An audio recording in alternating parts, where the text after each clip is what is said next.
Walker, the Executive Director of the Metro Historical Commission, and I want to welcome you to the 31st Annual African American History and Culture Conference.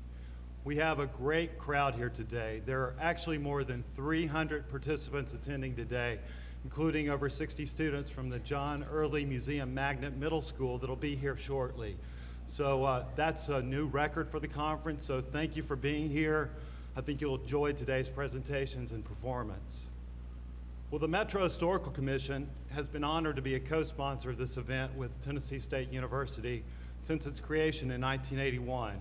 And it's fitting to focus this year's conference on the history of Tennessee State University as they celebrate their centenary, and to spend the day learning about the contributions to their contributions to our city, our state, our nation, and to the world stage. So you're really going to enjoy this conference. However, before we begin, I'd like to recognize the folks who have made today's conference continued success, and they are the conference's planning committee. And if they'd please stand as I call your name. They are co-chairs, Dr. Revis Mitchell and Linda Wynn.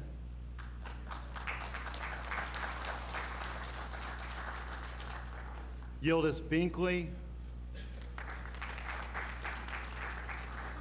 Pamela Bobo,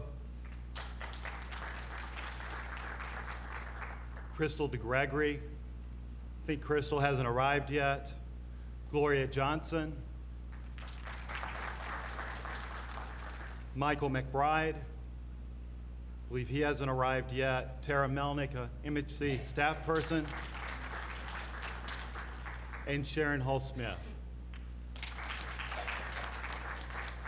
Thank you all. They really make this conference a success and the enjoyable experience, learning experience it is for everyone. I also want to recognize the Metro Historical Commissioners that are here with us today. If you'd please stand.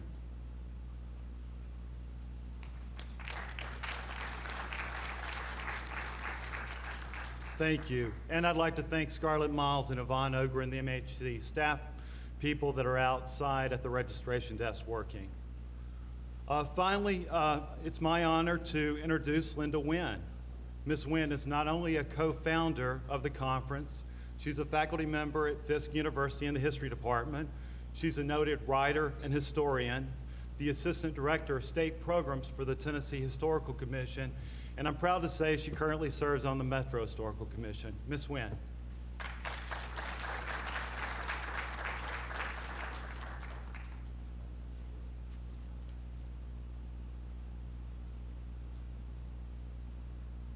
Thank you, Tim, and let me welcome everyone here this morning as we prepare to celebrate the centennial anniversary of Tennessee State University. It was 30 years ago, Dr. Lovett reminded me that we skipped 1 year in 1982 and picked it up again in 83 because we wanted to go to February.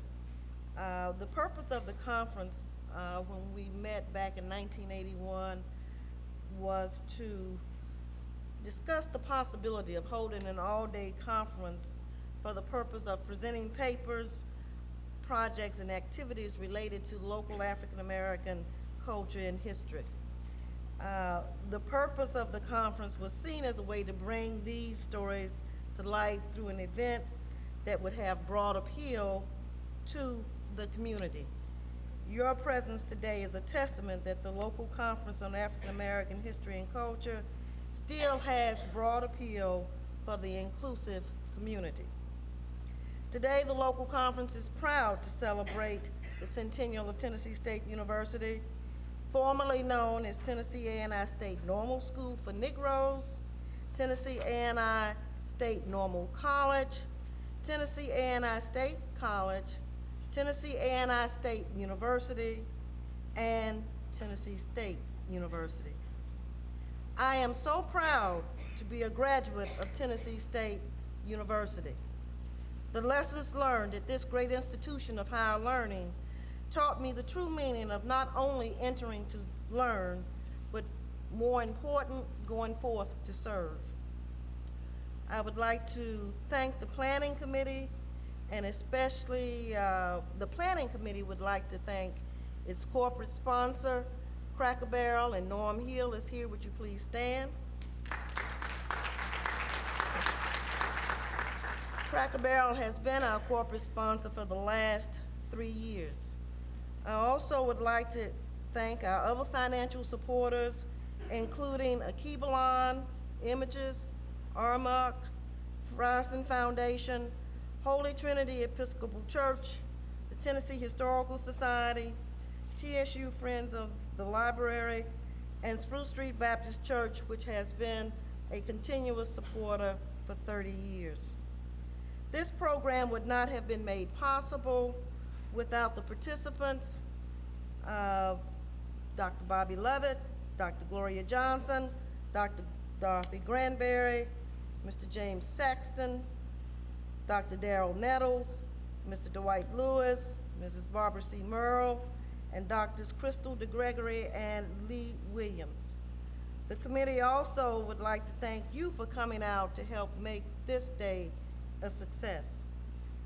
I would also like to give a special thank you to the Planning Committee, and especially special thank you to Ms. Diane Scott and the staff of the Metro Historical Commission. Sit back and enjoy this year's conference as we all celebrate the 100th anniversary of Tennessee State University.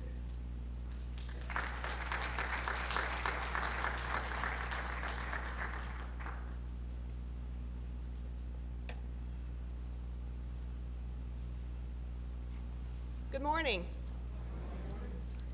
Once again, let me welcome you to the 31st Annual Nashville Conference on African American History and Culture. My name is Tara Mitchell Melnick. I'm no relation to Dr. Mitchell that we found out yet, but we're still working on that. We'll figure it out one day. I am a staff member and historian at the Metropolitan Nashville Historical Commission, and it is my privilege to serve on the planning committee for the conference. I've been doing this for about 5 years now, and it is one of the true joys of my job to work with people like Dr. Mitchell and Linda Wynn and the rest of the planning committee, and to get ready for this conference and to see what a great crowd we always have turning out for it. I did hear on the newscast this morning that 4-letter word that starts with an S called snow. I think every year we can plan on that for this date from now on. Don't you all that have been coming for years? It seems like we always get a little bit of snow on conference day. We are planning on having a full house this year, so I would ask that you be kind of cognizant of people trying to find seats and things as they're coming in. And we have reserved this section over here for the students from John Early Museum Magnet Middle School. We'll have about 60 8th graders with us shortly. They can't leave school until the buses have all run their route, so that hopefully they'll be here very soon. As we get started this morning, I will ask that you turn your cell phones off or put them on vibrate in honor of our speakers. And I'd like to introduce our first speaker today. Our first presenter really probably needs no introduction to you all. He's a longtime friend of the conference, and Dr. Bobby Lovett was a founding member of the conference planning committee and served as the chair of this conference for its first 20 years. Dr. Lovett is a native of Memphis, Tennessee, and received his BA degree from Arkansas A&M State College and his MA and PhD degrees from the University of Arkansas at Fayetteville. He also studied at Howard University, Tennessee State University, and Columbia University. Dr. Lovett is the author of several books, and I'm not going to list them all, but some of them include recently America's Black Colleges, A Narrative History, 1837 to 2010, and The Civil Rights Movement in Tennessee. He is currently finishing another book titled A Touch of Greatness, The History of Tennessee State University, and his presentation will be derived from some of that research. Dr. Lovett has served at Tennessee State University in numerous capacities, including history professor, department head, associate dean, and dean of the College of Arts and Sciences before his retirement in 2011. Dr. Lovett is also a former member and former chair of the Metropolitan Historical Commission. Again, his presentation is entitled A Touch of Greatness, The History of Tennessee State University and the Long Struggle Against Jim Crow. Please help me welcome Dr. Bobby Lovett.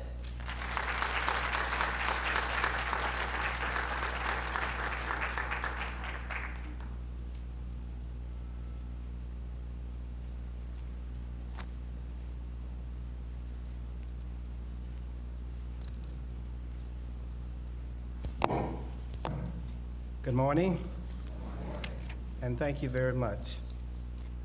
During the enslavement of black Tennesseans from 1896 to 1865, and since the emancipation, the state of Tennessee and its officials and governors used the police powers of the state to protect Jim Crow and white supremacy and deny federal 14th Amendment rights and protection to the black citizens of Tennessee.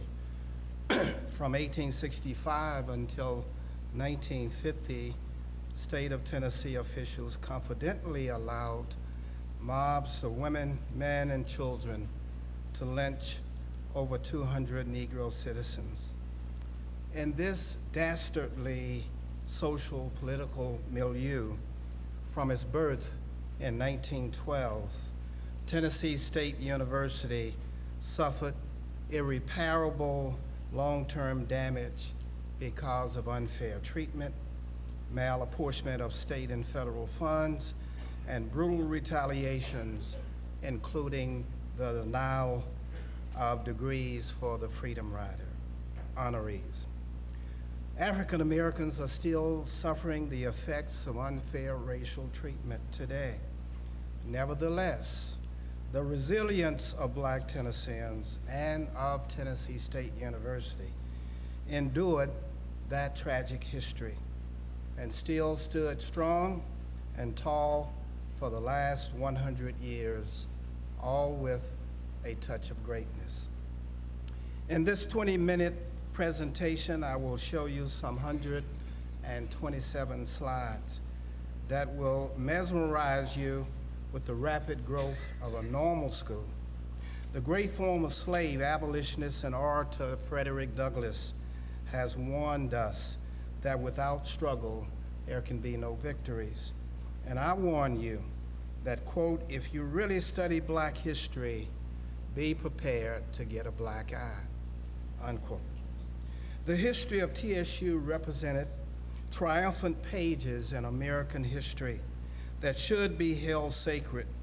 We may use this history to understand what is going on presently and appreciate how these historical facts constitute positive lessons of the past for us to plan the future. The story of Tennessee State University is about the quest of an American institution of higher education to achieve freedom.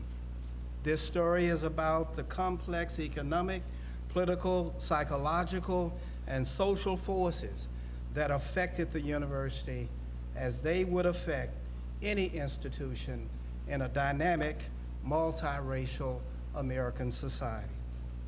When America became an industrialized nation, the state of Tennessee remained way behind the rest of the country in providing higher education for any of its citizens. The slave-owning class controlled Tennessee prior to the Civil War, and after the war, most Tennessee leaders were neo-Confederates, quote, still fighting the Civil War, unquote. When Tennessee State Normal School was founded, Tennessee was appropriating $583,000 for Confederate pensions in violation of the 14th Amendment. The overwhelming majority of state leaders suffered Negrophobia, and they were quite anti-intellectual. Tennessee, therefore, had no public institutions of higher education. By 1900, Northern philanthropists held joint education reform conferences with Southern progressives in efforts to educationally jumpstart the Southern region into the 20th century. In 1902, University of Tennessee Professor Philander P. Claxton and other reformers agreed to launch a statewide education movement. In 1907, the General Assembly affirmed UT as a public institution, but defeated the state normal school bill to provide 3 state normal training schools for whites. High school departments existed at the 14 HBCUs in Tennessee, but only 4 other public high schools existed for Tennessee Negroes, who were 25% of the state's population. When the state normal bill was resurrected in 1909, there was heavy lobbying by Negro leaders, of course. The legislation passed in April of 1909, including a provision in that bill that authorized Tennessee Agricultural and Industrial State Normal School for Negroes. The state superintendent of public instruction ensured Governor Malcolm Patterson, an Alabama native and a son of a Confederate Army veteran, that the Negro State Normal School would not be like existing HBCUs, that prepared Negroes to be, quote, discontented propagators, unquote. While Superintendent Robert L. Jones, speaking about William E. B. Du Bois, the author of The Souls of Black Folk in 1903, and a graduate from the institution up the street, Fisk University. In January 1911, through the tireless lobbying efforts of Henry Allen Boyd, J.C. Napier, Benjamin Carr, Preston Taylor, and others, the state awarded the Negro School to Nashville, Davidson County. In March, the state board appointed William Jasper Hill as the president. He directed the construction of 4 buildings. Hill and founders promised the state leaders, however, that Tennessee A&I would reflect the curriculum of Hampton Institute and Tuskegee Institute, glorified high schools at that time. Curricula that did not threaten white supremacy.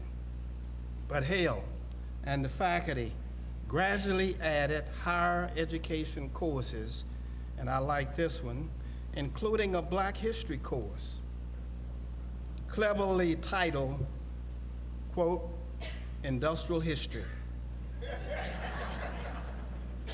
But with an emphasis on the Negro, unquote. A July 6, 1911 state law said funding would be awarded, quote, giving each race its just and equitable distribution, unquote.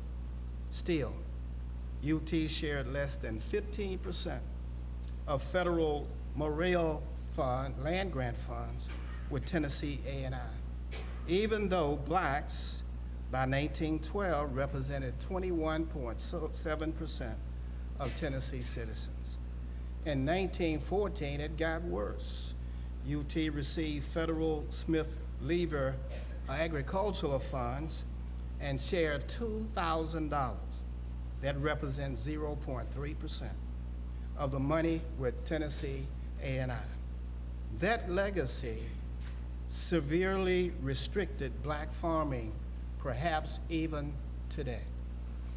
4 state normal schools were authorized in 1909 for 3 state normal schools out of that bill for whites. Today's University of Memphis, Middle Tennessee State University, West Tennessee State Normal School, Middle Tennessee State University, and East Tennessee State University. Tennessee A&I had to serve Negroes across the whole state. But look at this comparison when they opened in 1911. West Tennessee State Normal School, today University of Memphis for whites, had $92,588 in state funds and $353,891 in county and local funds to open its doors in 1912. President Hale had $96,016 to construct the buildings, furnish classrooms and offices, hire faculty, and operate the school in 1912. The A&I students carried chairs to and from empty classrooms. But W.J. Hill was a genius in raising money from the federal government, from northern benevolent and philanthropic agencies, including John D. Rockefeller's General Education Board, the Julius Wozenroth Fund, and the Anna T. James Fund. They helped to establish our institution. Hale received huge donations from school teachers that attended the summer sessions. Some 250 school teachers were the first students to enroll in June 19 through July 4, 1912.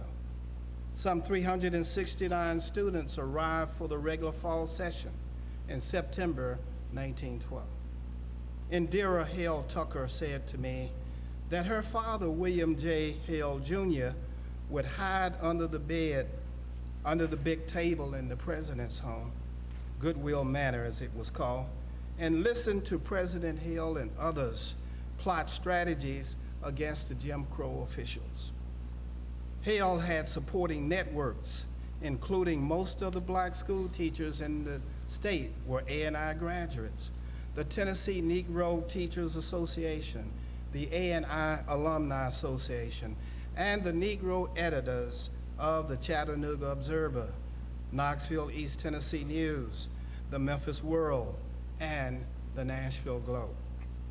The American Association of Teachers Colleges admitted Tennessee A&I State College among 3 HBCUs to membership in 1933, when few of the 110 plus HBCUs had any national or regional accreditation. Hale was also politically astute, but he avoided open politics. Twice in 1915 and 1922, it was rumored that he would be fired and Tennessee A&I would not survive. But Hale survived until August 28, 1943, when W.J. Hale received a letter from Educational Commissioner B.O. Dugan telling Hale he was fired. This black man in the brutal age of Jim Crow had tried to outsmart the white officials and threaten white supremacy, one time too many. The state auditors found that Hale had put away $337,000 in A&I reserves. This was money from foundation grants from Northerners, salary savings, donations by black school teachers and alumni, and A&I enterprises that Hale operated on campus, including 35 cents for the farm trucks to transport students and trunks from the train stations, and dormitory fees for visitors who could not stay in the hotels in Nashville. The state of Tennessee has not accounted for that huge sum of money. Today we call that endowment funds. If TSU had that endowment fund, $337,000 since 1943, it would have the largest endowment of all of the schools in the TBR system. Thus, Tennessee owes Tennessee State $337,000 plus interest since 1943. Despite GIRE and capital funds that have been received by the university since then. Meanwhile, on August 28, 1943, the board appointed Walter S. Davis to become acting president, effective September 1st, 1943. He had received the last year his PhD degree from Cornell University. The first of A&I graduates, he graduated in 1931, the first of A&I graduates to receive a PhD. On August 30th, Hale gave the keys to Davis, and Davis gave him a receipt. Hale and Harriet moved their things into a large campus apartment. Most faculty lived on the campus.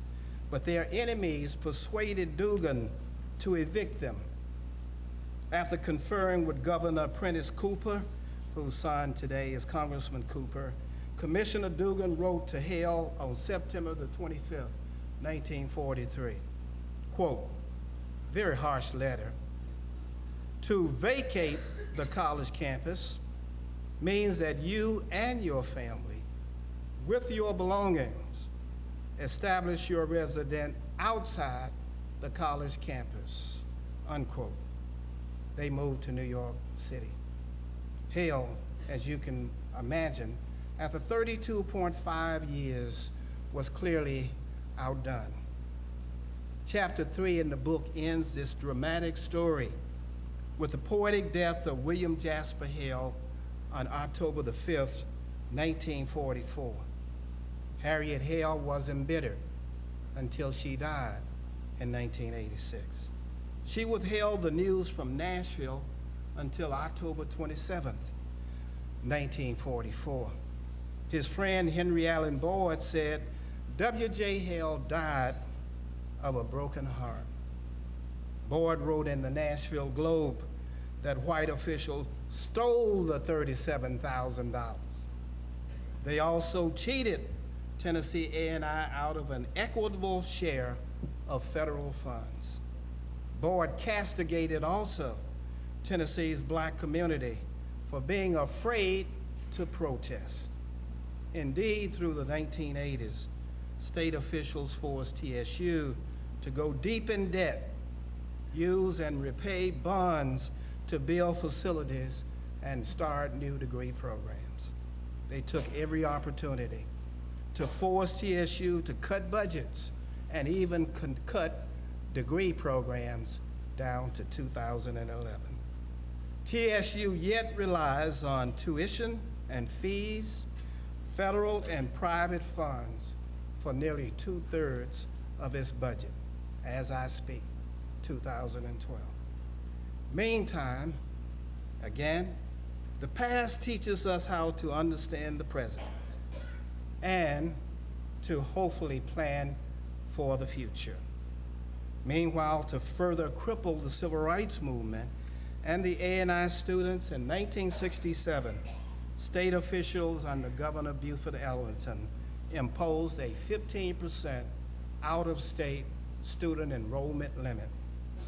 A&I was so internationally recognized that it had more than 40% out-of-state students. That's where you get your bread and butter from in your budget. They knew it would cripple TSU.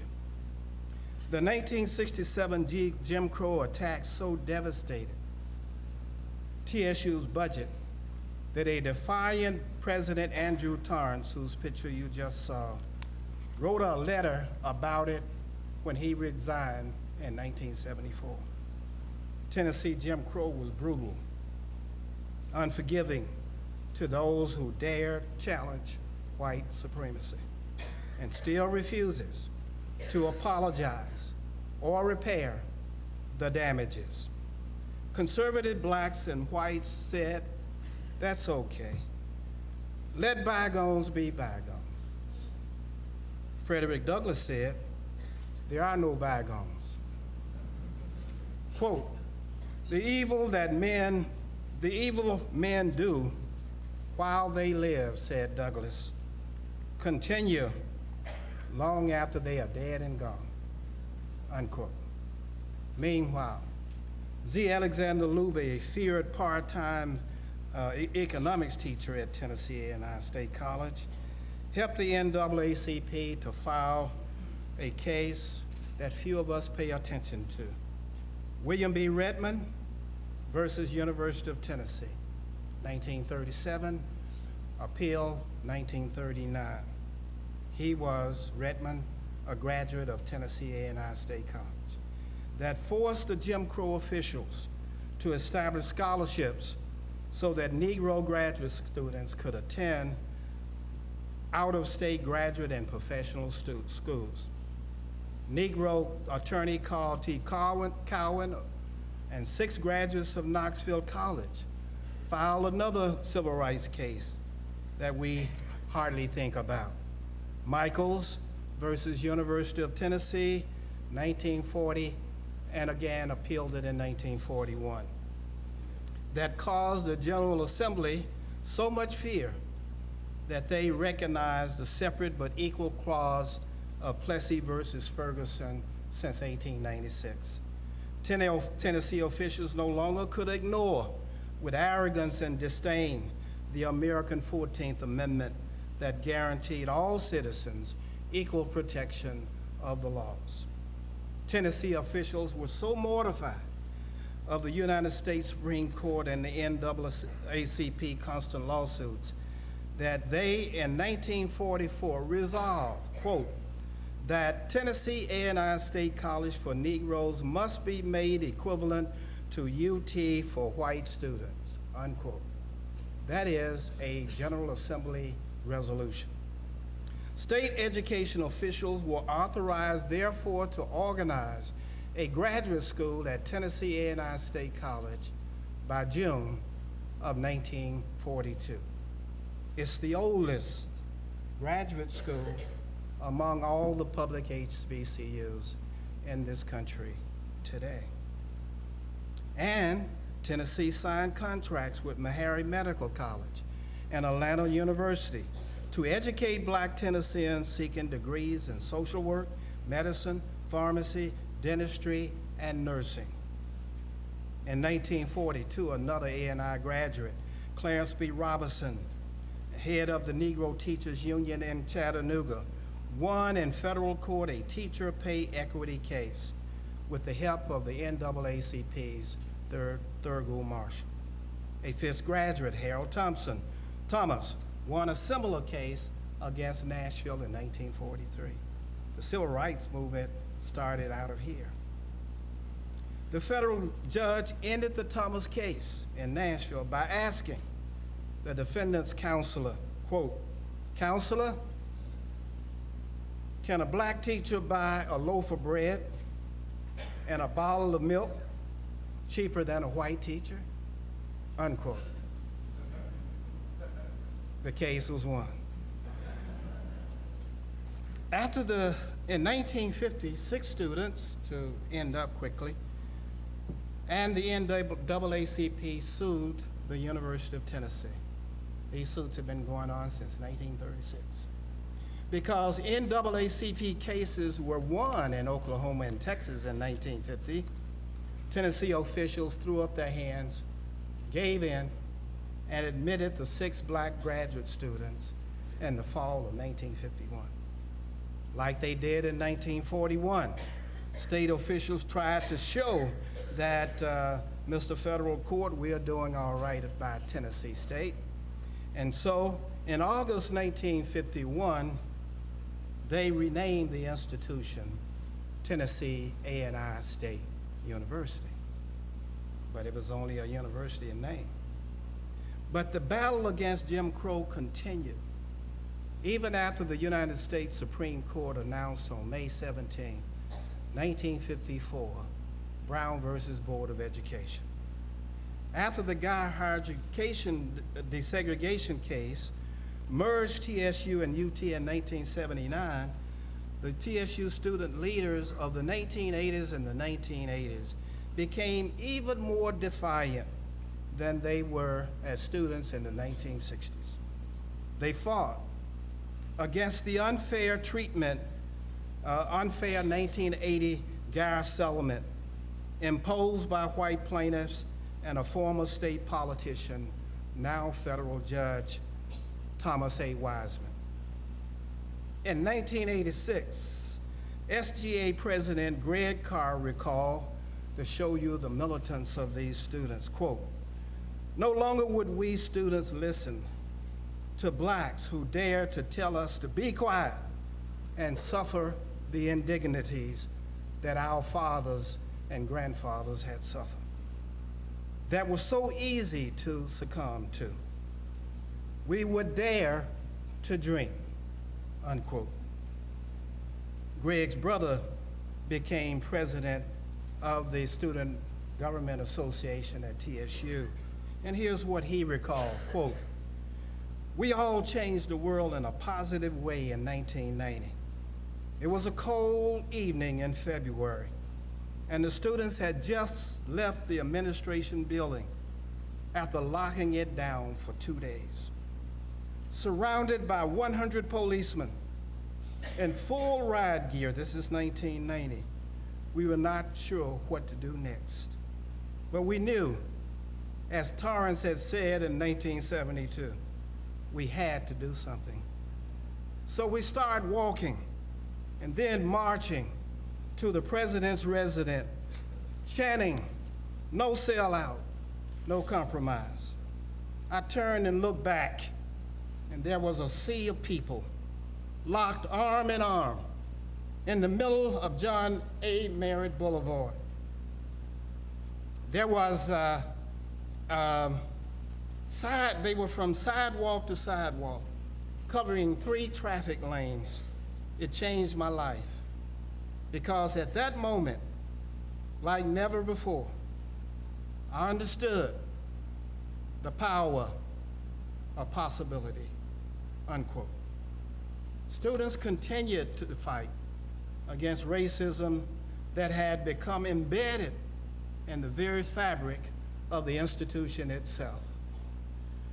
SGA President Rashawn Robinson, April 15, 1994, said, quote, "The fact that African Americans at an HBCU cannot receive justice from their own people, from African American faculty who are denied positions in favor of less qualified candidates, to the screening out of black students via financial aid cuts, to miserable dormitory commissions, to academic racism in the classroom.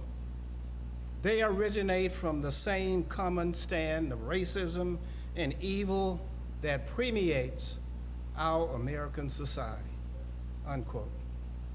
I have dedicated this book to TSU presidents that endured, suffered, and withstood, some of them until they died, those powerful forces of Tennessee Jim Crow.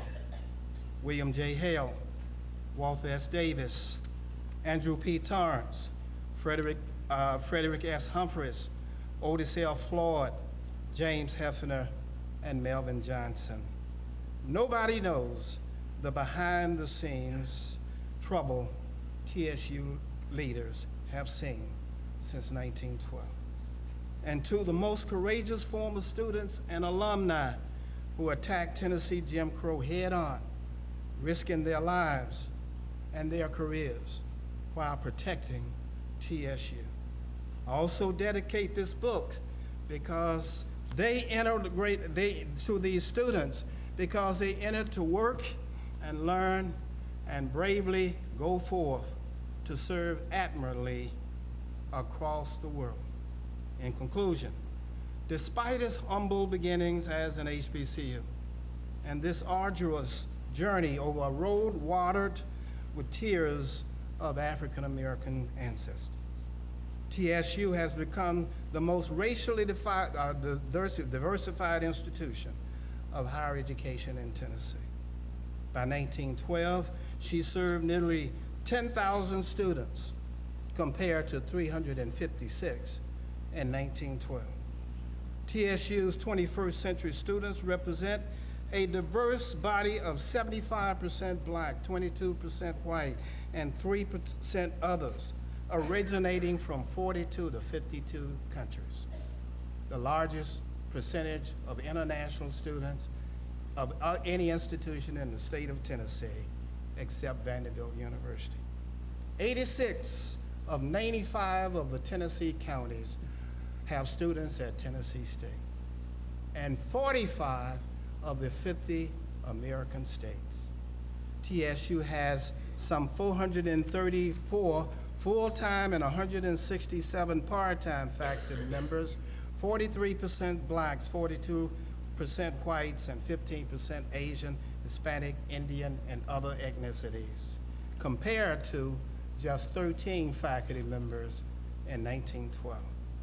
And TSU has served hundreds of thousands of individuals, graduated more than 80,000 people, and ranks today third in research and training grant dollars behind Vanderbilt University and University of Tennessee, respectively, among 86 colleges and universities in the state of Tennessee. The university remains recognized nationally and international. And so that night, I closed the book with chapter 11, whenever you get the book. That tells the triumphant story of TSU students and coaches who made unbelievable sports history across the nation and the world. And they made these achievements regardless of limits of money and facilities. And they did it all with a touch of greatness.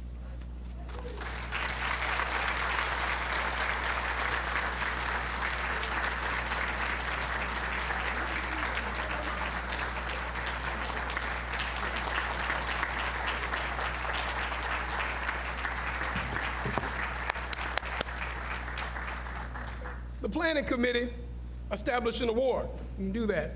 But you're getting to see something historic because you get to see one founder present an award to the other founder, the co-founder. It's my pleasure to present Linda Wynn, who will present the Founders Award to Dr. Bobby Lovett.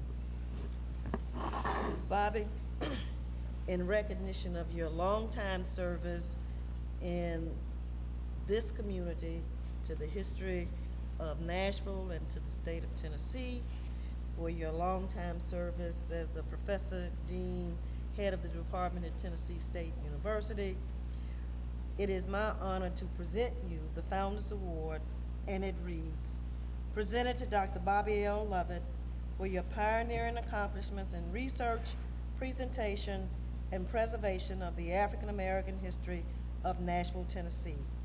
The Planning Committee of the Annual Conference on African American History and Culture presented this 10th day of February 2012.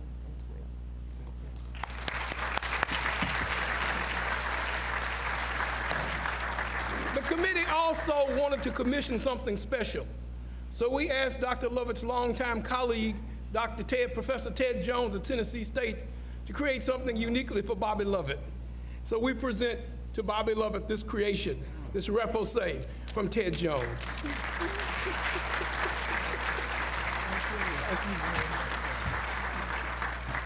I just want to say thanks to all of you in Nashville who have supported this conference for over 30 years, and especially to the original founding committee members, now co-chair, Linda Wynn and Revis Mitchell, and all of the Planning Committee and the Metro Historical Commission, which has been with this conference from the very beginning. Thanks a million.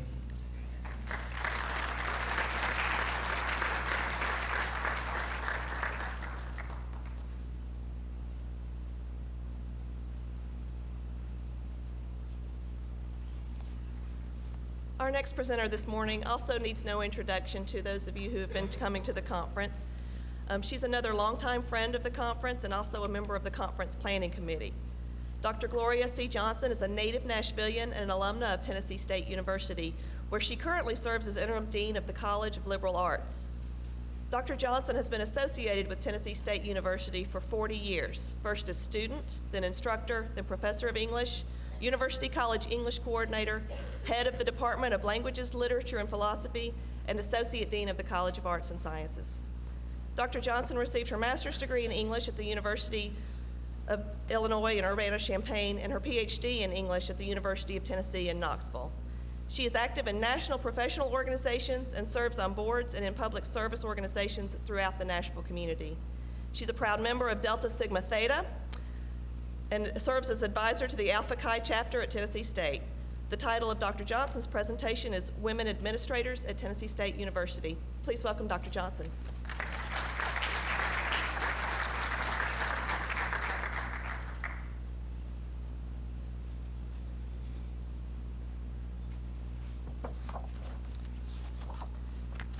Thank you and good morning.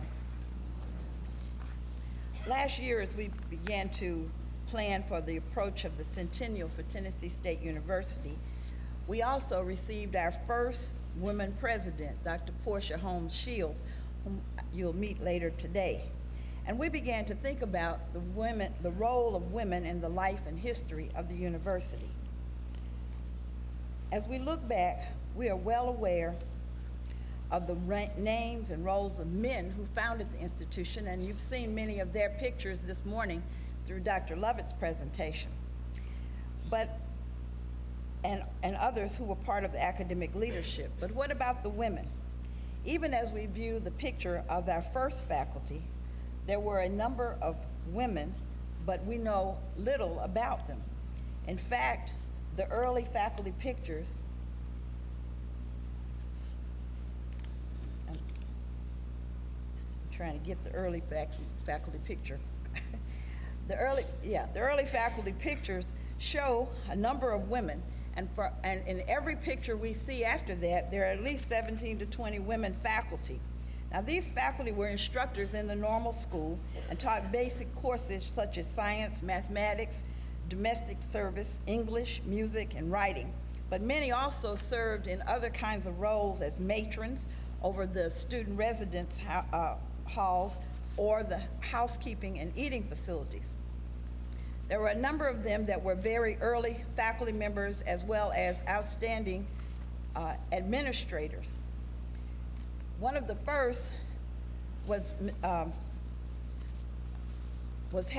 Harriet Hale, also known as also the first lady of Tennessee A&I State Normal School.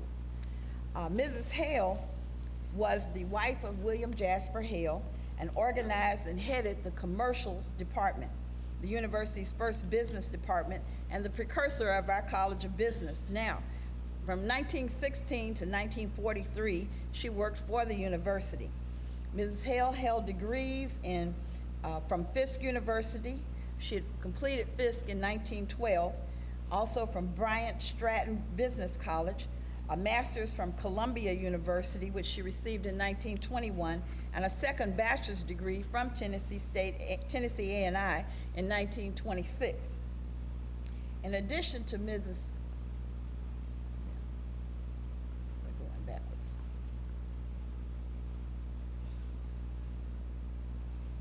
Yeah, that's Mrs. Harriet Hale, and she was often called Hattie. You might find her referred to as Hattie. In addition to Mrs. Hale, there were others who had even begun with some of the first persons at the university. One of the first was Mrs. Martha Brown, who was a 1900 Fisk University graduate, who originally taught courses in applied domestic science but held many other positions. She was a member of the first TSU faculty in 1912 and attended the American Conservatory. She was listed as a matron, a chorister, a part of the music faculty, a domestic science faculty, organizer of the first library in the original administration building, which was Old Main, and I think you saw a picture of that in Dr. Lovett's group of pictures. And as an administrator, she was actually our first head librarian. She completed additional study and training in library science at Hampton Institute and served as the TSU Director of Libraries from 1912 to 1945 and library consultant from 1945 until her retirement in 1951. Mrs. Brown actually helped to raise funds for the first TSU library building, which was one of the first, if not the first, library on a black college campus. And it was completed in 1927. That first building then was named the Martha M. Brown Memorial Library in her honor in 1949, and it remains on the campus now. It has been renamed now the Harold Love Learning Resources Center, and we're using it. It currently houses our new Student Success Center and a number of other units that relate to our students. The first Dean of Women was Ms. Mary L. Wilson.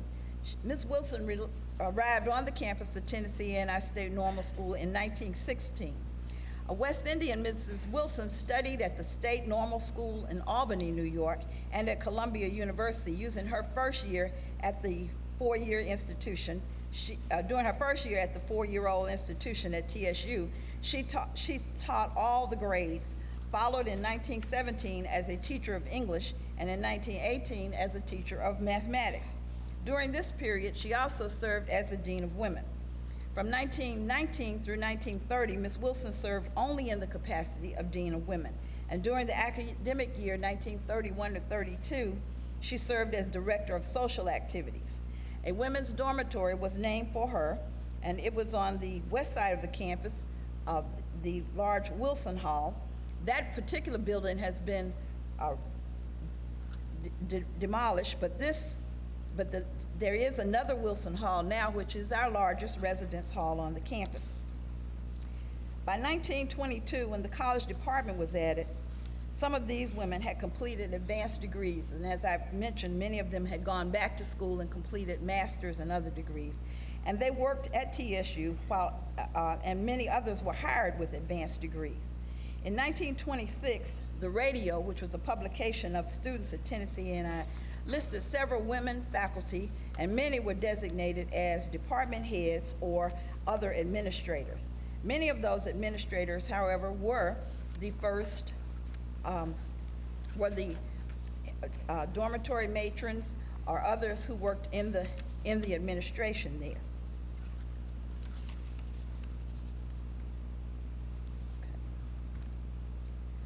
The second Dean of Women was Ms. Edna Rose Henkel, and she served as Dean of Women from 1935 to 1950. Following Ms. Henkel, there were several other deans of women, particularly Mabel Crook, who was Dean of Women or Director and later Director of Public Relations, and Jimmy P. Grayson, who was Dean of Women during the 60s, also Dolores Lewis and Dorothy Lockridge.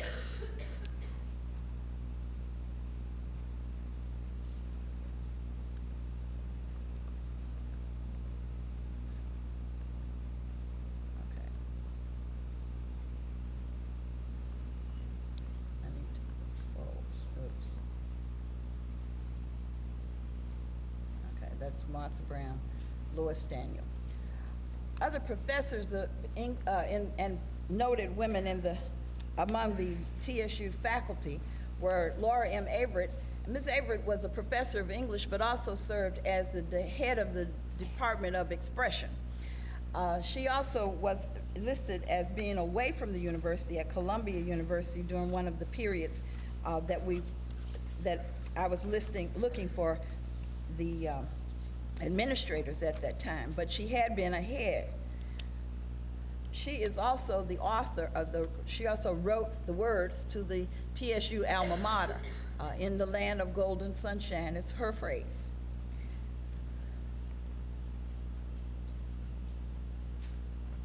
Okay, who's my next? Another important professor was Frances Thompson, who was professor of art and headed the art department in many of the early years. Mrs. Thompson remained with the university for a number of years and actually designed the TSU shield. So you've seen, and the shield is actually on this printout.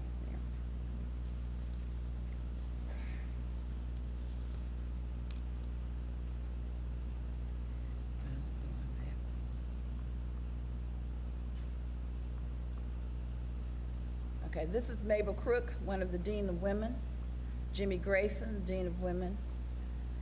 Another administrator was the Director of the Career Services, Annie G. Sasser, and she organized what we now call the Career Development Center. Mrs. Sasser had organized many of the things to help the students to become prepared for working and to interview with many companies.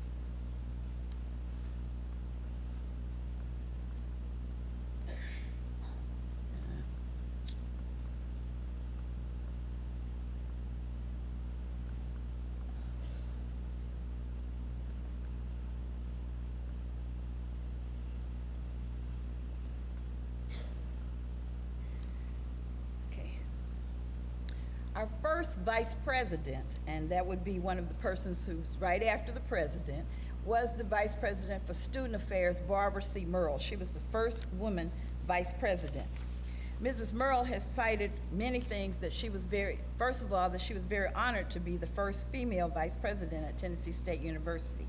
She received support from all areas of the university, and she was most pleased to be able to work with the students and the programs they were able to achieve. She cited one example of when they brought Stevie Wonder to the campus, and that an alumna of the university had helped her to get him to the campus. She particularly talked about the support of students, faculty, and staff. Her motto is to respect students and their rights and let them know their responsibilities. I remember one of the times shortly after she became vice president, she called me in because I was one of the advisors to a student organization, to one of the sororities, and she talked to me about the liability involved. I was so nervous after that, I wanted to go home and not deal with it at all. But it is something that we even now have to be more conscious of, and she was making sure that all of us understood how important it was to think about liability and explain that to the students.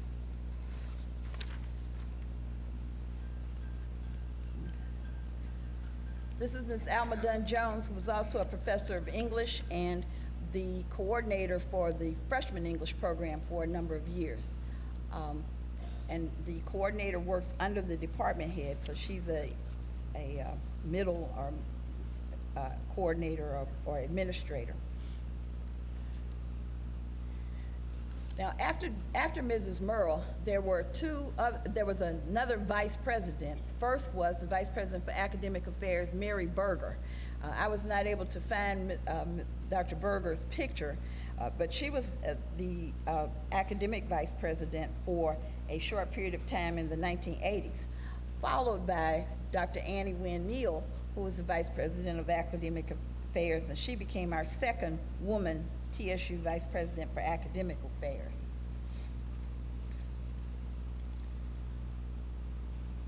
This is Dorothy Lockridge. Ms. Lockridge had served as Dean of Women, Dean of Students, then Assistant Vice President and Dean of Students, and continues to work for us as Associate Vice President of Student Affairs. There are a number of department heads that also are administrators at the university. I have not found pictures of all of them, but this is Dr. Ruby Martin, who was head of the Department of Teaching and Learning. Also, there are a number of others. Mrs. Y.Y. Clark, who was an associate professor and head of the Department of Mechanical Engineering. Ms. Dorothy Coley Edmond, who also served as assistant professor and head of the Department of Nursing Education. Dr. Cecile Crump served as professor and head of Department of Business Education. Dr. Pearl Dansby served as professor of psychology and head of the psychology department.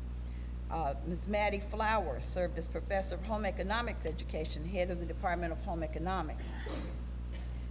Dr. Sadie Gassaway served as professor and head of the Department of Physics and Mathematics. Also, Dr. Charity Mance served as professor of education and head of the Department of Administration, Curriculum, and Instruction. And Dr.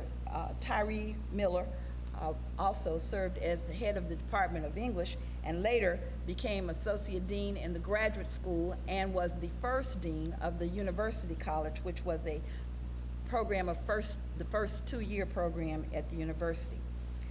Also, let me mention Dr. Jamie Coleman Williams, who was a professor of speech and later became head of the Department of Communications. Dr. Gwendolyn Bell also served as head of the Department of Modern Foreign Languages, but following that, she became Associate Dean of the College of Arts and Sciences. So she was the first woman Associate Dean of the College of Arts and Sciences, and then became Dean of the College of Arts and Sciences. So she is the first and only real woman Dean of the College of Arts and Sciences. Now, I've served as the Associate Dean of the College of Arts and Sciences, but not the Dean. Okay, Dr. Joan C. Elliott also was head of the Department of Foreign Languages after Dr.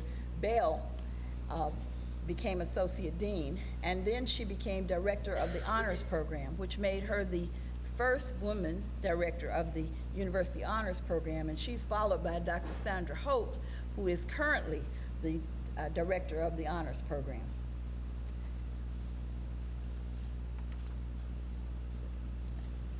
Okay, Also, Dr. Kathleen McInerney is the Dean of the College of Health Sciences, and at this time, there are 2 women deans of the 8, well, actually there are 3 women deans, but of the 7 degree-granting schools, there are 2 women deans. That's Dr. McInerney, who's Dean of the College of Health Sciences, and I'm the interim dean in the College of Liberal Arts. Also, there is a dean, there are 2 other deans, the Dean of the Graduate School and the Dean of the Library now. So Dr. Yildiz Binkley serves as Dean of the Library also. And our current Provost and Executive Vice President for Academic Affairs is Dr. Millicent Lowndes Jackson. She had served previously as Associate Dean of the College of Business and is currently the Provost and Executive Vice President for Academic Affairs. Currently, the President's Cabinet has a number of women who are part of the cabinet, and that's different than some of the earlier cabinets. But Dr. Lowndes Jackson is the provost.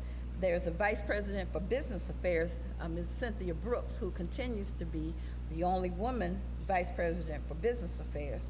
Also, the athletic director, Teresa Lawrence Phillips, is part of the president's cabinet.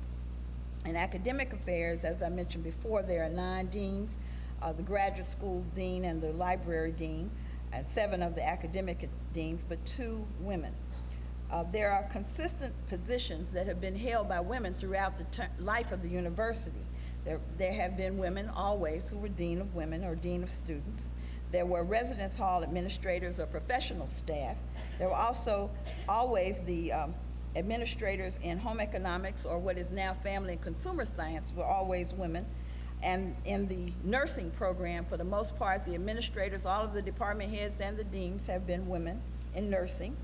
And in the library, actually, the first librarian we've mentioned already, Martha Brown, then Mrs. Daniel, followed by Dr. Evelyn Fancher, who was the 3rd dean of the library, director of the library, and she was the first with an earned doctorate, and Dr. Yildiz Binkley, who is the 4th director of the library, and then became dean of the library, and she too holds a terminal degree.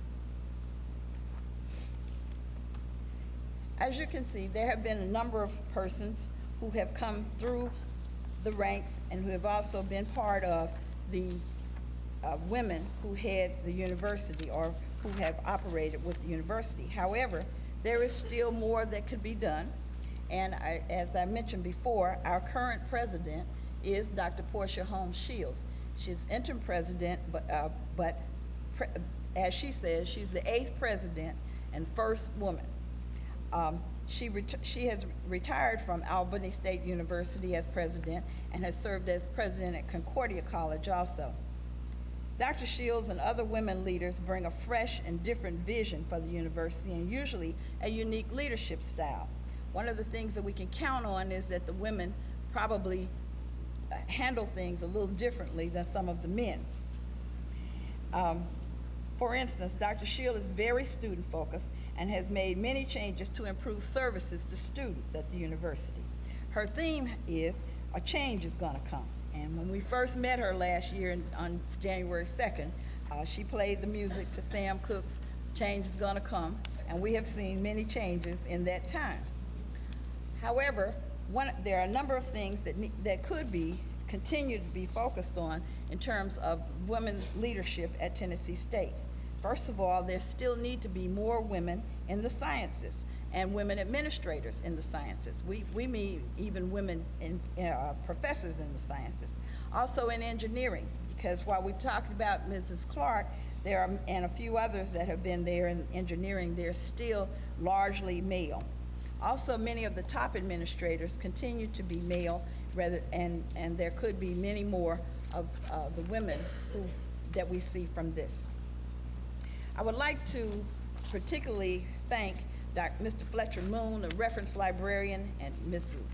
Loretta Divins, special collections librarian, and Dr. Crystal DeGregory in the history department for assisting me with this presentation. And I thank you very much and encourage you to consult the TSU library. There's a lot that you can see online about some of these women and many more pictures and information. Thank you very much.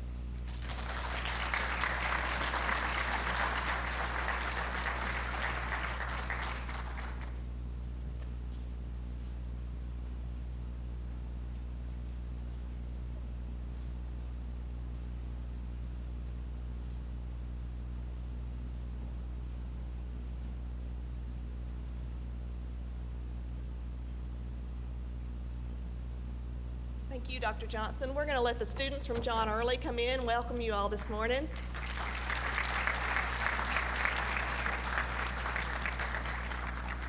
As I tried to get them in quietly and orderly, and then I fell and embarrassed myself in front of everyone, but at least I didn't break anything, right? Our third presenter this morning is Dr. Dorothy Granberry. And Dr. Granberry, like our first two presenters, has had a long and rewarding association with Tennessee State University. She received her PhD from the University of Connecticut and is a retired professor of psychology and the Title III director at Tennessee State University. She's a well-known scholar of the African American experience in West Tennessee and has published articles in the Journal of Negro History and in the Tennessee Historical Quarterly. She currently serves as a volunteer curator at the Dunbar Carver Museum in Brownsville, Tennessee. Dr. Granberry's presentation this morning will examine the symbiotic relationship between the West Tennessee Education Congress and Tennessee State University.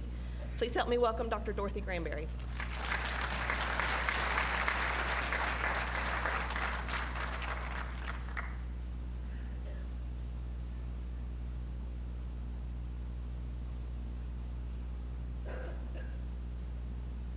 Thank you very much, and I'm very happy to be here. Before I begin my presentation, I'd like to present Mr. John Ashworth. Ashworth is the developer of the Dunbar Carver Museum in Brownsville, Tennessee, and I encourage you,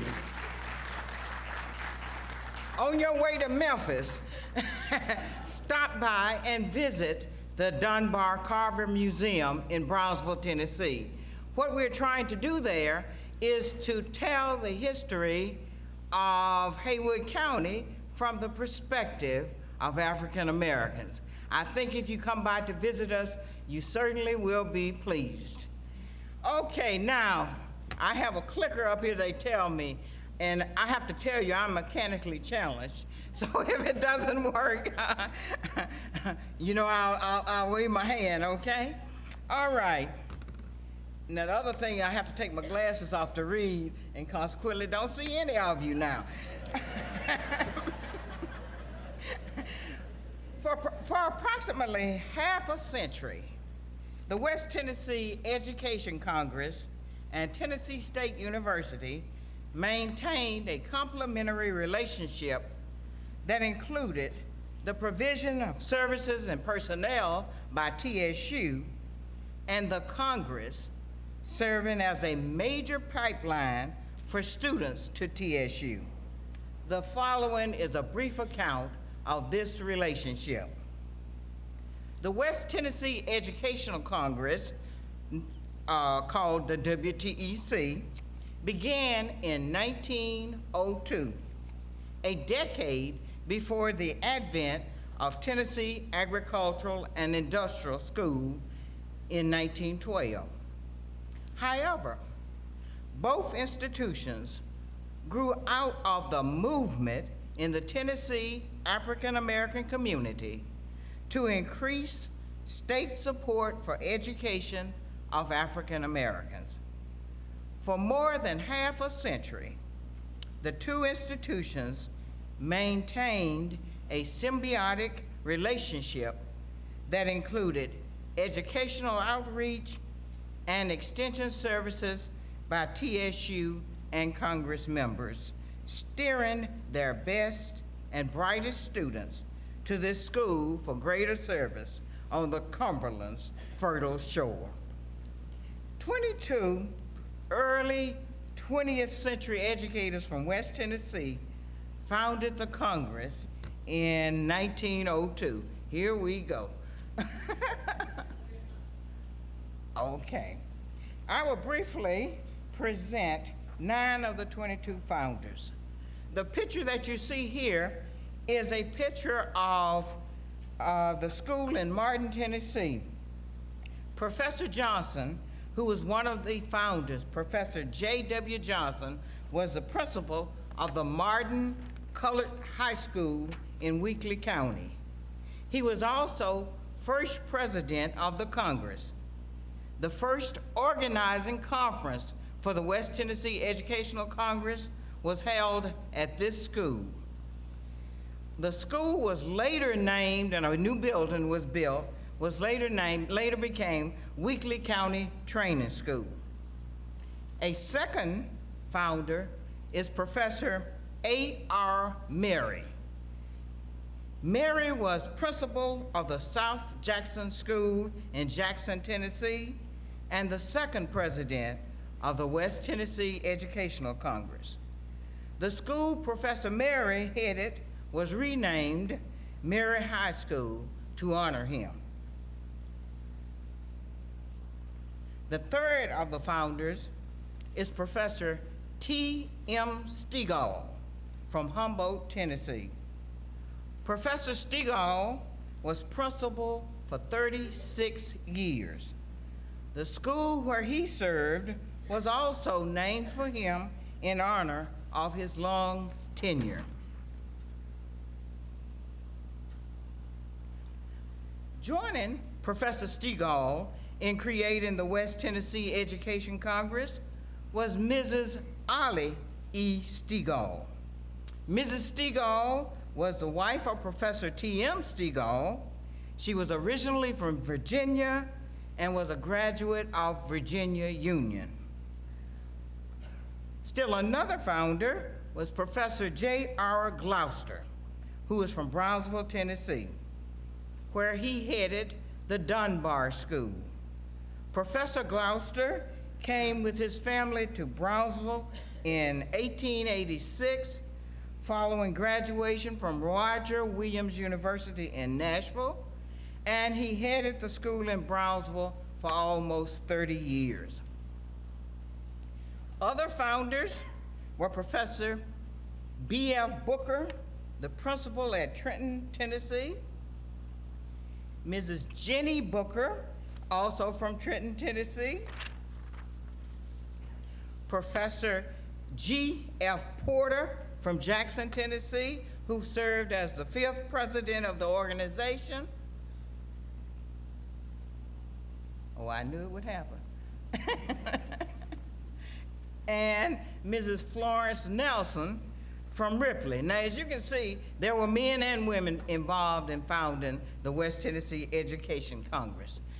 The purpose of the West Tennessee Education Congress was, 1, to raise education standards, 2, to improve instruction methods, 3, to promote deeper interest in the cause of education, and 4, to build a favorable sentiment in behalf of colored schools.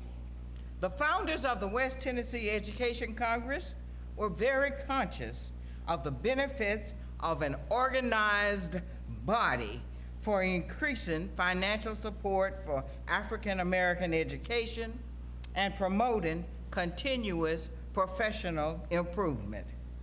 At the inception of the organization, teachers at the schools in West Tennessee were mostly trained at Central Tennessee in Nashville, Lane College in Jackson, West Tennessee University in Jackson and Memphis, Fisk University in Nashville, Roger Williams, Nashville, Howe Institute, Memphis, and Lemoyne in Memphis. All of these were privately funded higher education establishments that received public funds in the form of scholarships for selected students. Such an arrangement of necessity limited accessibility to higher education for the steadily increasing African American population of West Tennessee. The emergence of Tennessee State in 1912 provided an opportunity for greater accessibility to higher education, although ultimate control still lay in the hands of the Euro-American community. Yet, there were now increasingly more African American education leaders, such as Mr. William Hale, the first president of TSU, and Dr. Walter S. Davis, the second president, who through intertwining networks could be appealed 2, for development and delivery of needed training programs, the sharing of expertise, and the provision of training sites for area students and other needs that furthered education for this segment of the population of Tennessee. By 1952, when the West Tennessee Education Congress is 50 years old and TSU is 40, their relationship has matured. At that time, TSU provided services such as the Testing Bureau located in the Psychology Department, scoring the tests of West Tennessee students who competed for scholarships awarded by the Universal Life Insurance Company of Memphis. TSU was also the operational base for Mr. Ari E. Clay, generally known as Daddy Clay, who Clay had by mid-century, that is by 1950, become the go-to man of Negro education in Tennessee. And for those of you who remember, you know the education building out on TSU's campus is named Clay Hall for R.E. Clay. Tennessee State University provided speakers to the Congress, such as Dr. George W. Gore, who's outlined there, okay, the longtime dean of the TSU faculty, who continued to work with the Congress after becoming president of Florida A&M University. Dr. Gore was a featured speaker for the 1951 West Tennessee Educational Conference. Ms. Lois Daniels, longtime TSU librarian, worked with West Tennessee librarians, many of whom were developing first-time libraries in their schools. Mr. N.A. Crippens in education, Dr. Raleigh Wilson in history, Dr. Crawford Lindsay in English, and Dr. David Hamilton in agriculture, often served as consultants to West Tennessee educators. Mrs. Mabel Crooks edited The Broadcaster and was West Tennessee Education Congress Assistant Executive Secretary for many years. Some WTEC members eventually became TSU faculty members. For example, Ms. Pearlie Gassaway, who began her teaching career at Booker T. Washington High School in Memphis, and in 1952 was chair of the Science and Math Division of the West Tennessee Education Congress. She retired from the math department at TSU. TSU personnel who did not directly perform a service often took out ads in the WTEC annual conference program. For example, Dr. Alger Boswell, TSU Vice President, he took out an ad, and Mr. Merle Epps of the History Department. Mr. Epps had an ad advertising his Negro history book. With the coming of integration in the 1970s, the West Tennessee Educational Congress and its membership were incorporated into the Tennessee Education Association after more than half a century productive relationship with TSU. At the time the Congress was merging with the TEA, TSU was beginning its quarter-century struggle to hold on to the higher education gains it and the West Tennessee Educational Congress had wrested from the state during more than 50 years of cooperative interfacing. Thank you very much.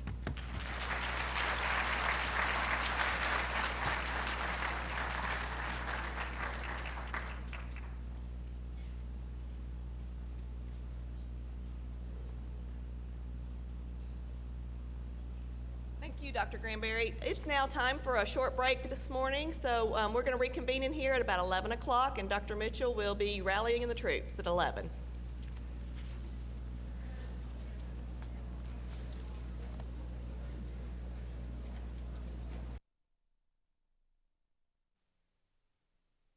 rare opportunity to hear about the plans for the Sesquicentennial, and certainly future programs at this conference will include African American participation in the Civil War and African Americans in Tennessee and the Civil War activities. It's my pleasure to present Mr. Norman Hill, formerly of the Tennessee Historical Commission and a member and chair of the Sesquicentennial panel. Come around, Norman.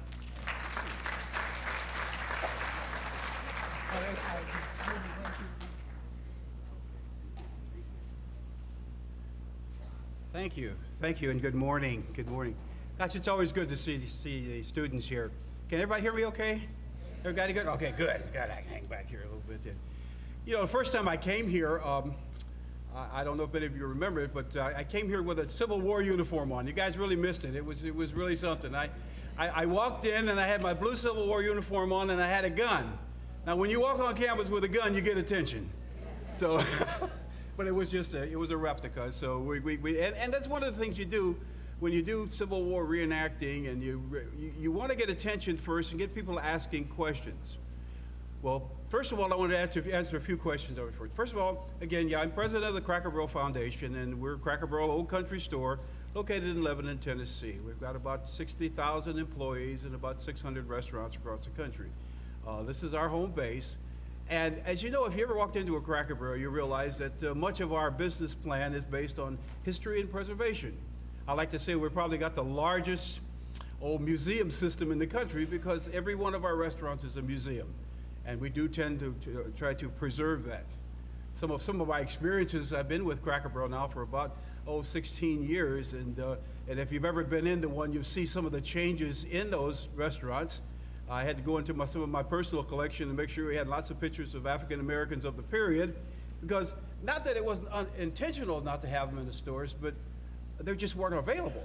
Not only not available, but very hard, very inexpensive to find. So some of those pictures you see came out of my collection, and now they begin to present themselves from other employees and other sources to the fact that we're going to see more and more African American memorabilia in our stores as you go through them, and that's very, very encouraging. Now we're in a period right now of the 150th anniversary of the American Civil War. It's a for you kids who really don't connect with that. Let me tell you, it was kind of the foundation and almost the seminal point of our history here in this country as African Americans. We represent a group called the United States Colored Troops. And I was on a TV station about a couple of months ago when and a lady called in and she said, you know, you guys would be okay if you quit calling yourself colored. Well,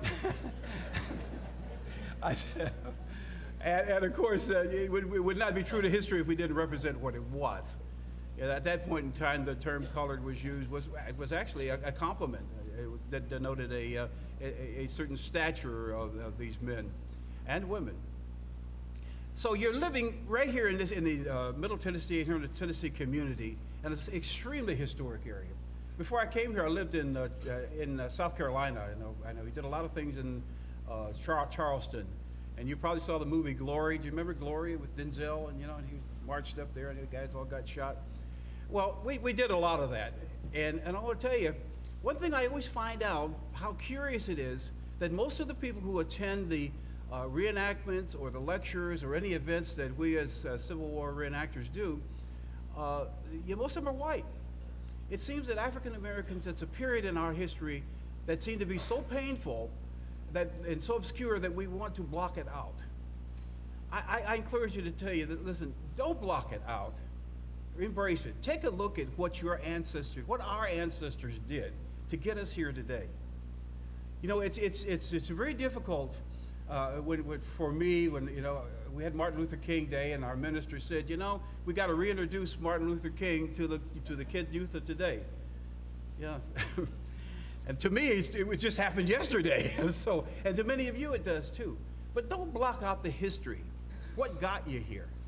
There's a lot of people that sacrificed and actually had quite a bit of degradation, not because they wanted to, not because they felt as though, well, this is what I should do. This is what they had to do. Your grandma, your grandpa, that aunt and that uncle, even those that served in the military. You know, they gave up an awful lot. There's a movie that's going on right now called, what is it, about the Tuskegee Airmen, Red Tails. You know, you should take a look at Red Tails. There's still some of those guys are still around here and still being recognized. I think the NAACP is giving an awful lot of recognition to them. Go take a look at that. You know, it's not pretend. Some of these men are still alive. And they're the history of today. As youth, you'll look back years from now and say, I remember something that guy said about black history. And he had said something about colored soldiers. Pick up a book and read a little bit. Let that little germ of interest grow a little bit. You'll find out that the world didn't begin with Michael Jackson. You know, it didn't, you know. As a matter of fact, Michael Jackson's father was in the Air Force about the same time I was and stationed on the base. So there's a lot of history that it all ties together. And somewhere along the line, you're going to find your place in life will tie together because now you're part of that history. Think about it. Today is the first day of the rest of your history. This is not an obscure subject. It's not something that we can put in a box and hide away. It's something that exists and lives now, and you're a part of it. You know, you saw those pictures of the people that were distinguished from TSU that came back from years ago. One day, your picture's going to be up there. I certainly hope it is. You know, one day you're going to be there. And it's certainly a lot better than to have a picture up there with a front side view and numbers on it, okay? You don't want that. It's not good. So the Tennessee Historical Sesquicentennial Commission, we're all about getting information to the public about the activities of the Civil War in this area, in this period, throughout the state of Tennessee. You'll see in different communities around the state these historical markers, and each of those markers will have something happened at this point. And here it is, and here's some of the history of it. We want to have it from one end of the state to the other. So if somebody starts at Graceland, they end up at UT. And all that time, they have a chance to take a look at all the things that are going on in our state during the 150th anniversary of the sesquicentennial of the Civil War. Take a chance right here in our little community. If you don't know it, right out here in Gallatin, there is a statue in the National Cemetery. Do you know we have a National Cemetery here in Middle Tennessee?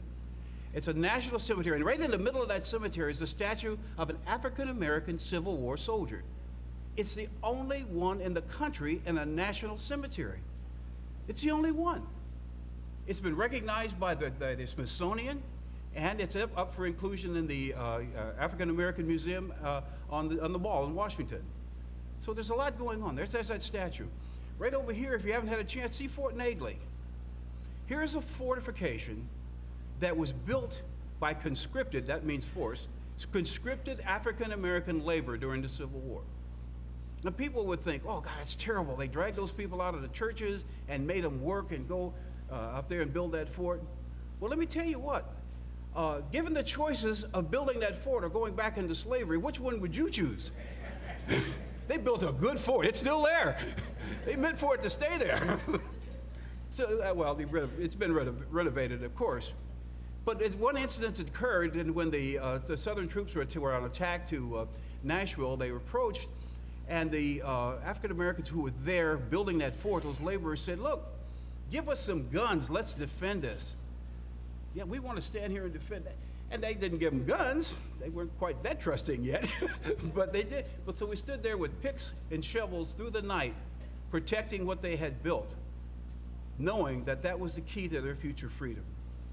So if you've got those kind of people in your background, those kind of people in our history who gave up so much, so often, you need to give them tribute. Kids, go back and ask your grandma, talk to your ma, talk to the uncle, talk to the senior members here. Because many of us want to tell you, we want to tell you what our life was like before it's gone. We want to tell you what it was like to go through the struggle here, to ride on the Freedom Rider bus, to stand on the back of the corner. Not that it's degrading to the whites who are here, because they were there with us. Many of them were right there with us. So learn about that. And then and go get the family Bible and get those pictures of grandma and grandpa before they disappear. If you want, if you're into, as many of you are, into Facebook, get the pictures and digitize them. Go to the library, and see we have a museum here, a state museum in this city, that's just outstanding. Take a chance and go in there. I guarantee you, if you take the time to understand where you live and what period of time that you're in right now, that by the time you get on into college, you get into your workforce, you will have a foundation to say, I can do it because I have so much more now than they had. And they set that foundation. Kids, you're standing on the shoulders of giants. Stand tall. Thank you very much.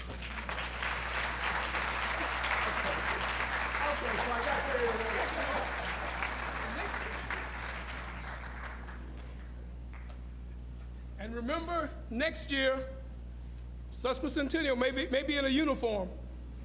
Maybe in a uniform. I want to thank Norm for that. I want you to also remember, and please look at the program and thank our other supporters, our other planners. If you support this conference and pay for it, you might be asked to speak. So, Brother Vincent from the Frison Foundation, get yourself ready for next year. One of the traditions of this conference, because this is Nashville's conference on African American history and culture, is that we have been greeted every year by a distinguished official from Nashville, Tennessee. Several of the mayors have come here. One of those mayors went on to become governor of the state of Tennessee, so this isn't a bad political movement. This morning, we're celebrating Tennessee State University, and we have a very high government official to welcome us today. But we also have a distinguished son of Tennessee State University. Now, this question is for our students here. You have to respond, just a show of hands. How many of you have been to Tennessee State University's campus? If you've been to the campus, raise your hand. How many of you have attended events in the Gentry Center? Basketball games, football games, basketball games, not football, graduation, commencement, activities. That's probably a question for the whole audience. Well, if you've been in that center, then the name will ring a bell.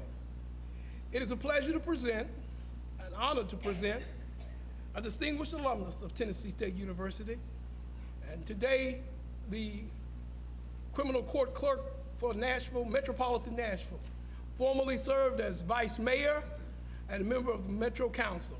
It's my honor to present a friend of this conference and my friend, Howard Gentry, Jr.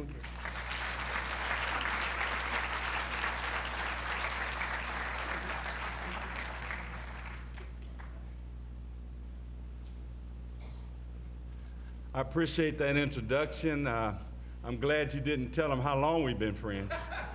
Yeah, I just had a birthday Saturday and went into another decade.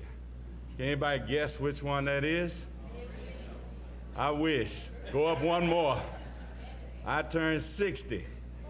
I turned 60 on Saturday. And he says I'm a little boy, so I'd like to stay a little boy, but that means I've been around Tennessee State University 60 years too, because I was born in Meharry, and when I left that hospital, I lived on TSU's campus.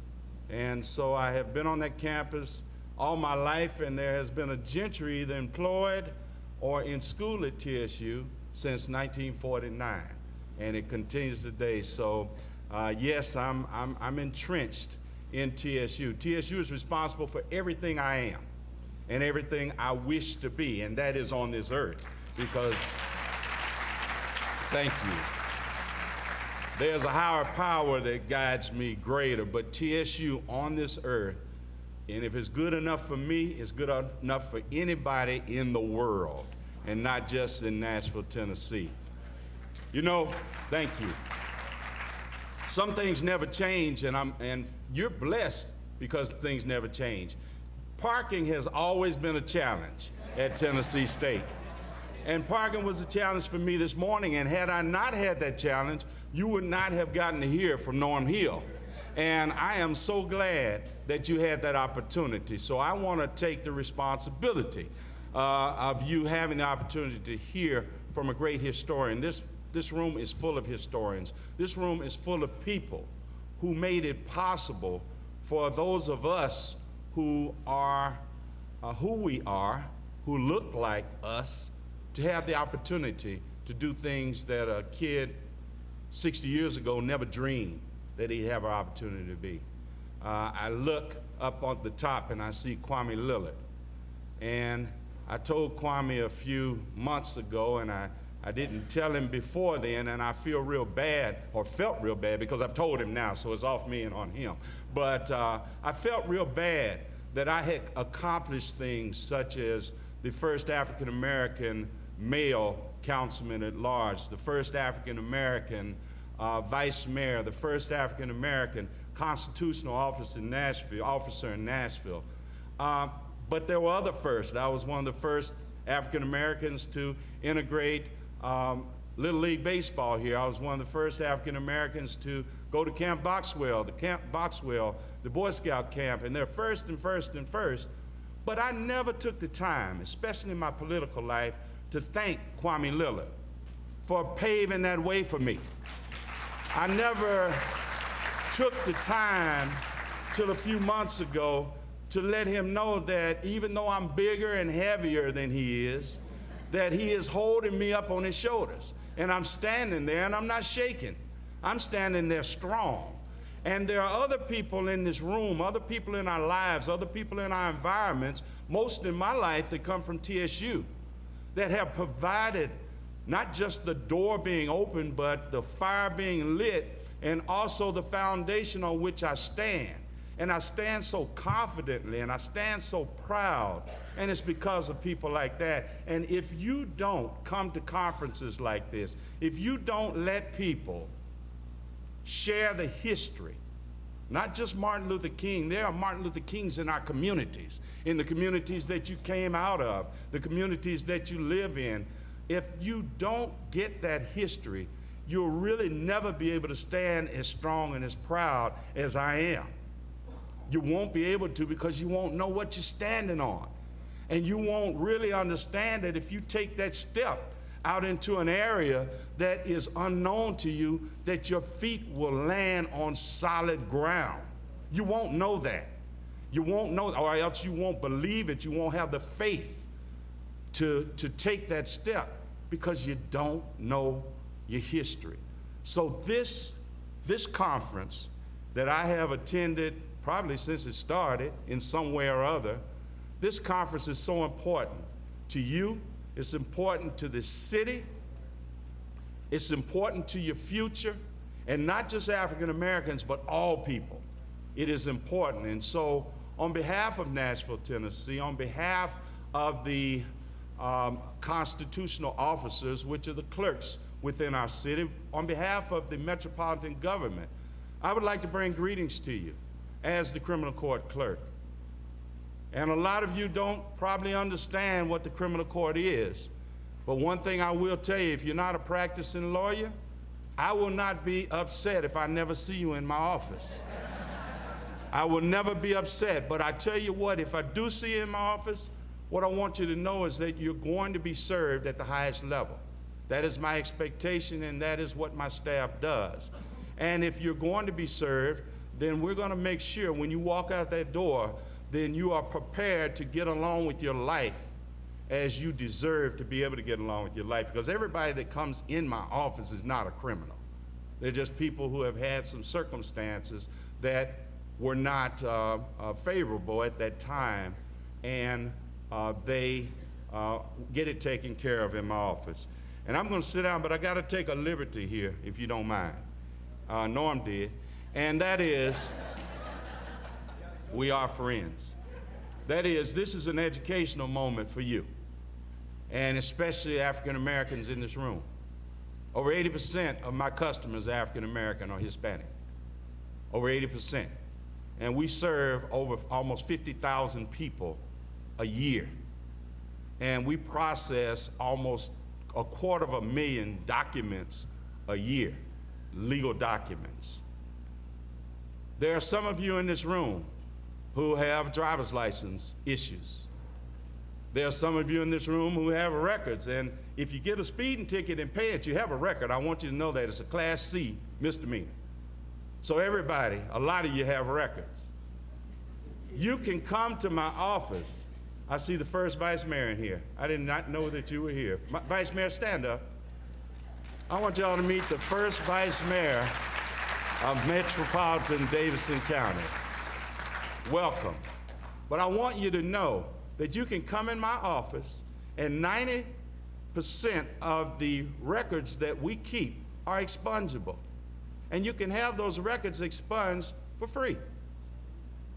Now, there's some that can't be expunged for free, but you know what? The public doesn't know that.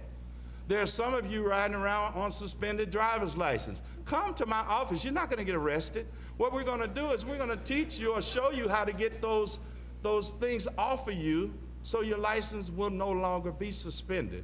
So don't be afraid in my office.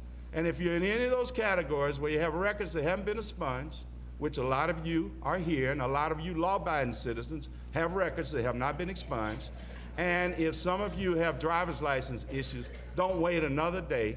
Come to the second floor of the A.A. Birch building, and let's take care of that, and let's take care of that for you. Again, I want to thank you for inviting me here. I want to thank you for putting on this conference, those who have sponsored and those who also have been involved in other ways. I definitely want to thank the historians, Bobby Lovett and many of you, Miss Wynn, and I called her Wynn. Lord, that's her maiden name. But anyway, that's right. No, that's a married name. Well, you've been around that family so long, you really are one of them.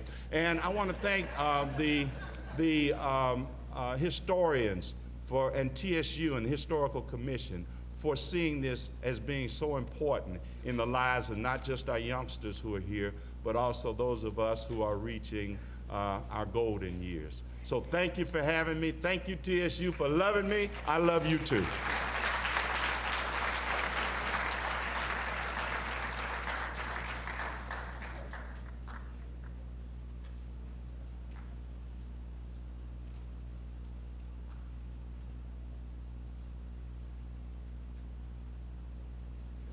For me, this is kind of like Friends Week. See all my friends, whatever. We will now have the official welcome. Representing Tennessee State is another good and young friend, the interim dean of the School of Social Sciences. It's a pleasure, Dr. Gloria Johnson. Please come forward again.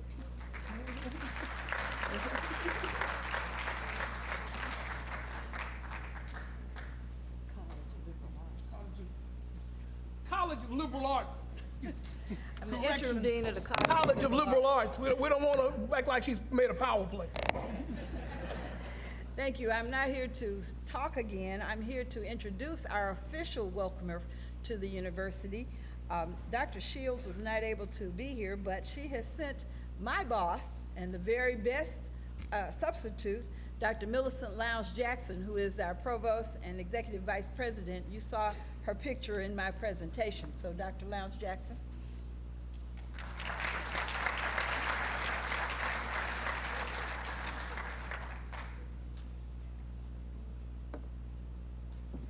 Good morning.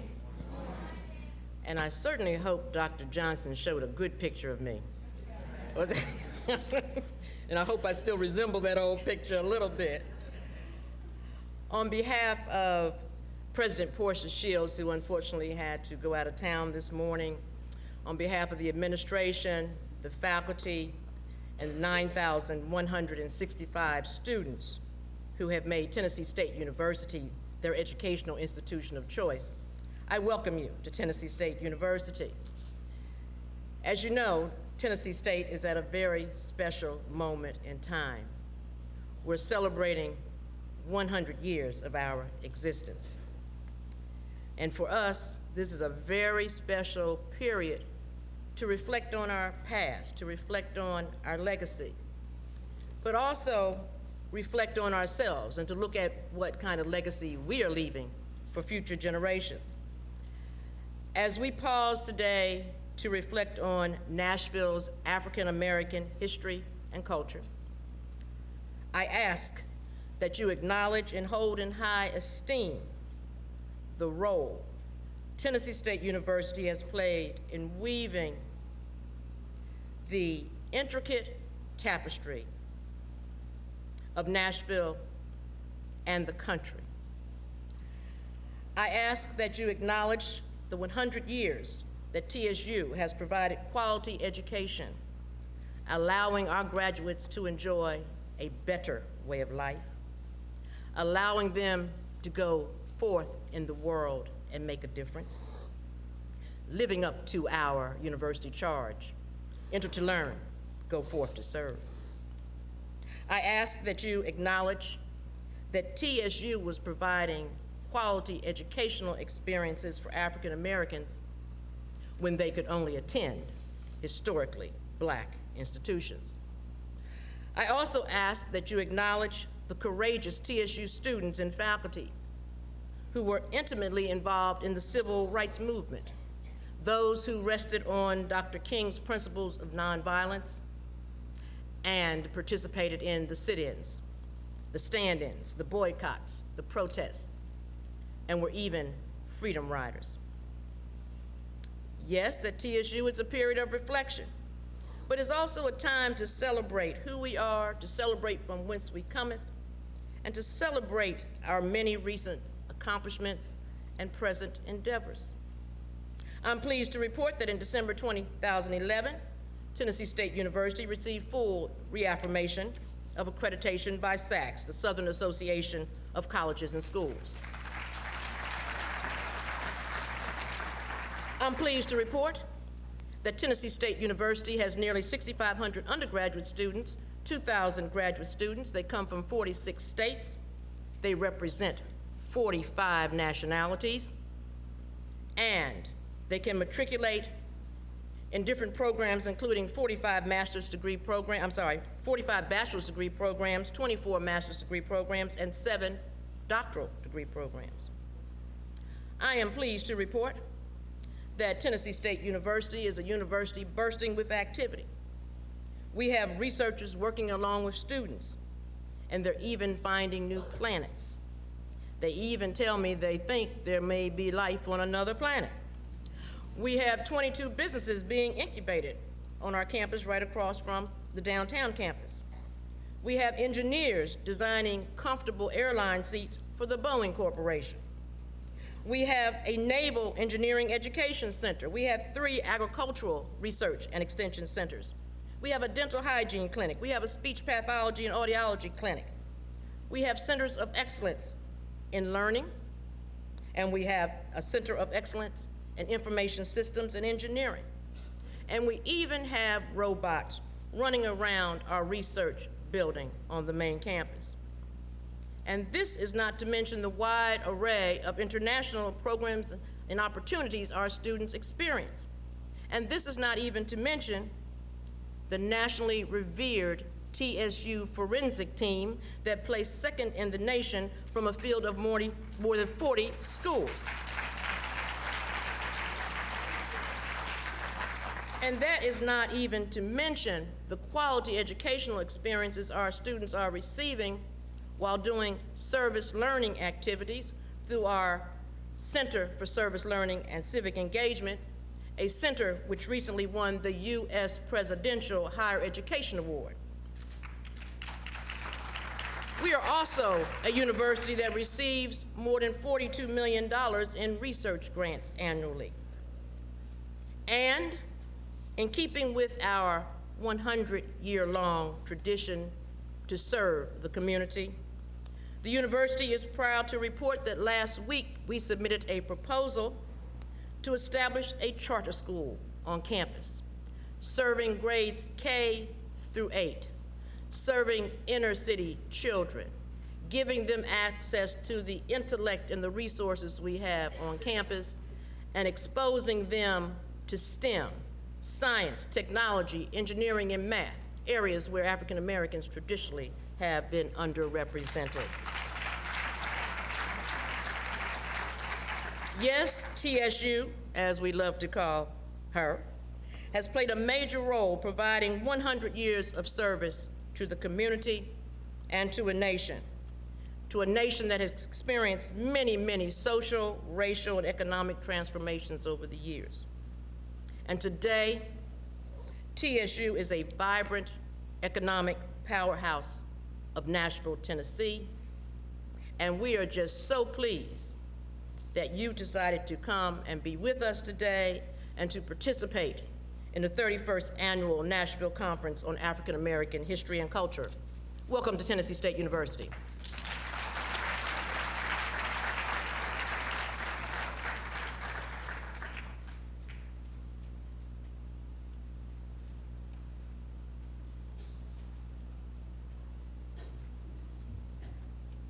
Our first musical performance today will be brought to us by the Tennessee State University Jazz Ensemble, and they've asked me to wing it for a few seconds while they get set up. So I'm going to do that really quickly. I do want to point out again our group of students from John Early Museum Magnet Middle School. Y'all raise your hands and wave to everybody else. Thank you very much. This is about 60 of the 8th graders, and if you are not familiar with John Early, I encourage you to go by the school. It is a public metro school in North Nashville, and they are seeking to become the center of the North Nashville community. They are museum magnet school programs, so the students are not only learning their basic coursework, but also how to present that to the public in a very innovative way. Every 9 weeks, they have a showcase of their exhibits at what they call Exhibit Night, and it's open to the public. And if you have not been able to go, I would encourage you to go and support these students. Right now, they serve grades 6 through 8. They're going to be also serving grade 5 next year. I think that's correct. And then also, Robert Churchwell is a museum magnet school for the elementary school ages. I'm really proud of this program, in part because our office is a museum partner along with the Tennessee State Museum, the Frist, the Country Music Hall of Fame, Cheekwood, and several other of the museum programs here in Nashville. And my son is a 7th grader there, so I'm really, really involved in the school and with their programs. So I do want you to, if you get a chance at lunch, to talk to some of these students, I'm putting y'all on the spot now, about their programs and what the Museum Magnet School is all about. We're going to let the jazz ensemble finish setting up, but I do want to introduce their director, who is Mr. James Sexton, and he serves as the assistant director of TSU Bands and as director of the jazz ensemble and an instructor in the Department of Music. Mr. Sexton has developed innovative arrangements and has contributed greatly to the outstanding musical performances of the Tennessee State University Band since 1992. Everybody give a wave if you've ever heard the Tennessee State University Band. Thank you. Mr. Sexton is a graduate of Tennessee State University, and his professional affiliations include the Music Educators National Conference, the International Association of Jazz Educators, and Phi Mu Alpha Symphonia. So help me welcome Mr. Sexton and the TSU Jazz Ensemble, and they'll get started in just a moment.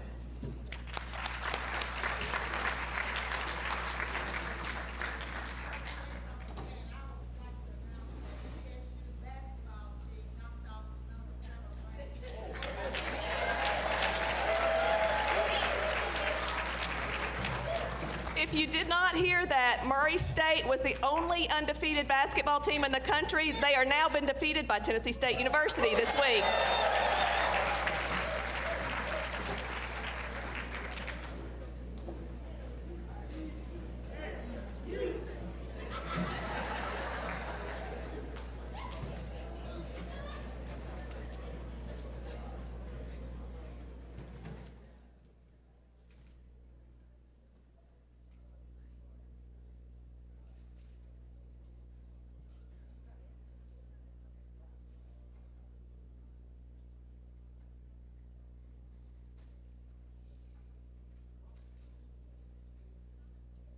Linda did ask me to point out one more group of people that we have pointed out, but they were not able to be in here at that moment.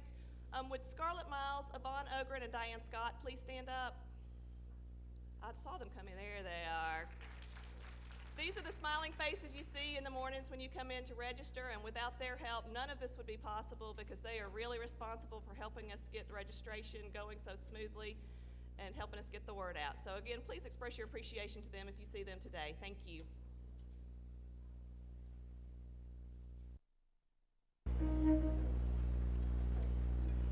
All right.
All right, thank you very much. I'm sure a lot of you guys are familiar with that. In the Mood by Glenn Miller.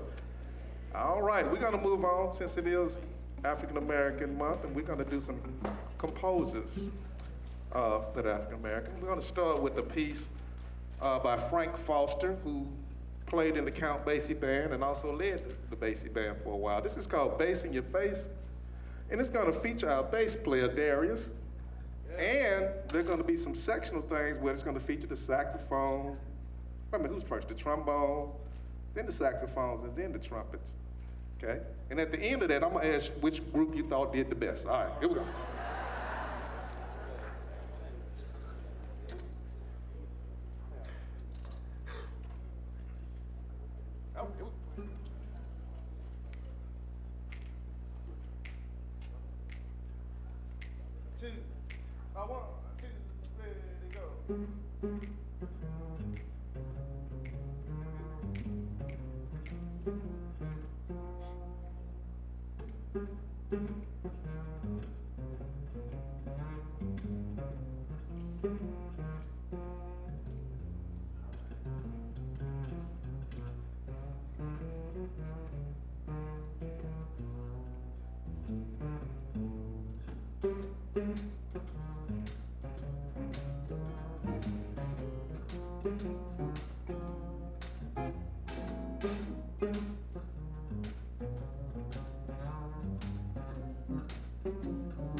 Darius Salazar on the bass.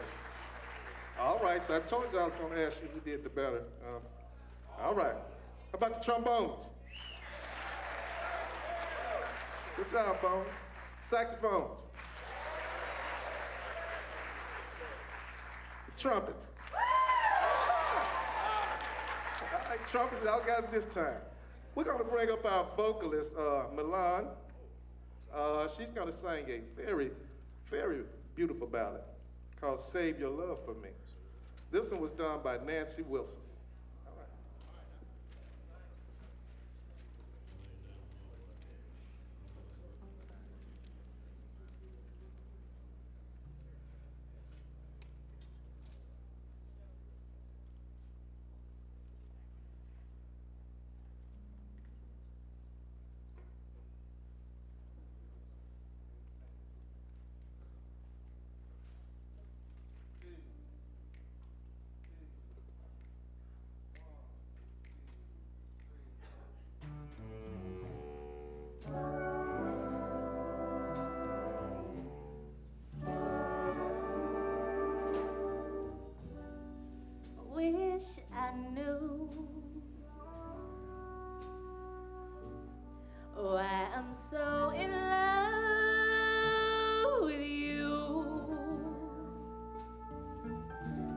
one else in this world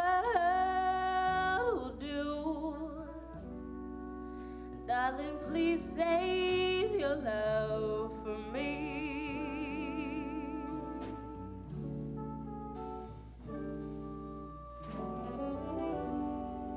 Run away. If I were wise, I'd run away. But like a fool in love, I stay and pray you'll save your love for me.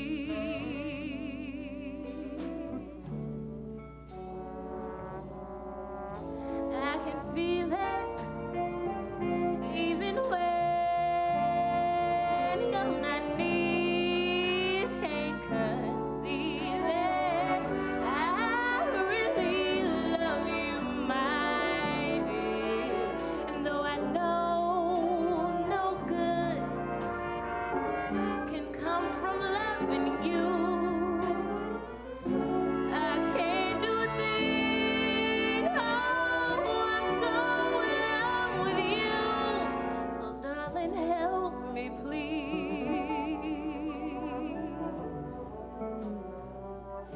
Have mercy on a fool like me. I know I'm lost, but still I plead and pray you'll save your love for me.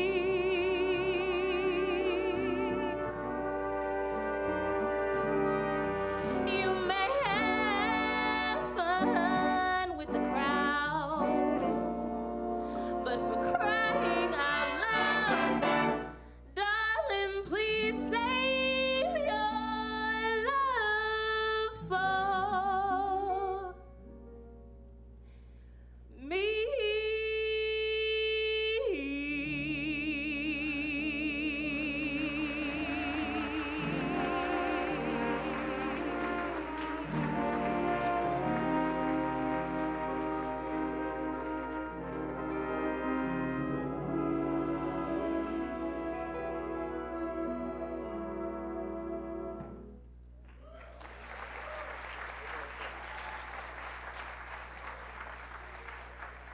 Midline, all right.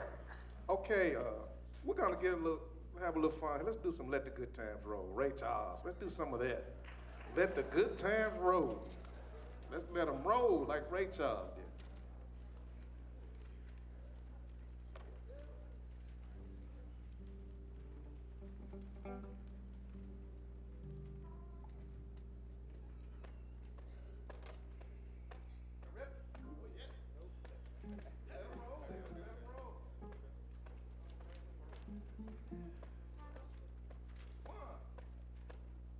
One, two,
Thank you very much. We had Adam on the guitar solo on. Adam. Barris on the trumpet. And Carrie on the saxophone. Thank you very much. I don't know how much more time we got, but we'll try to sneak 2 more in. I want to bring the vocalist back up. She's going to sing Almost Like Being in Love. Why are you singing all these love songs?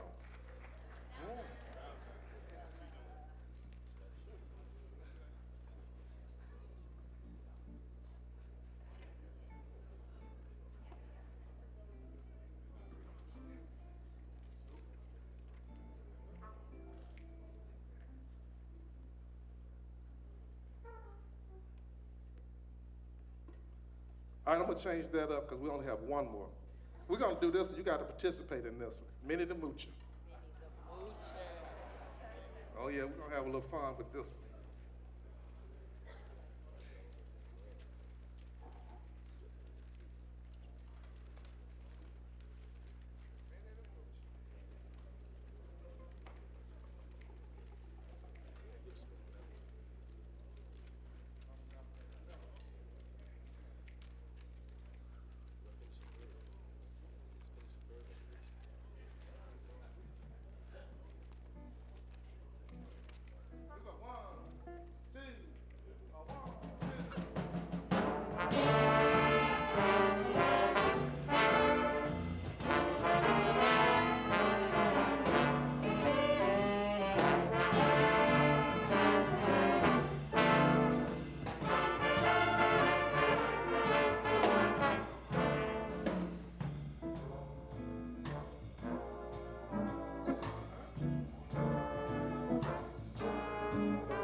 One last time here.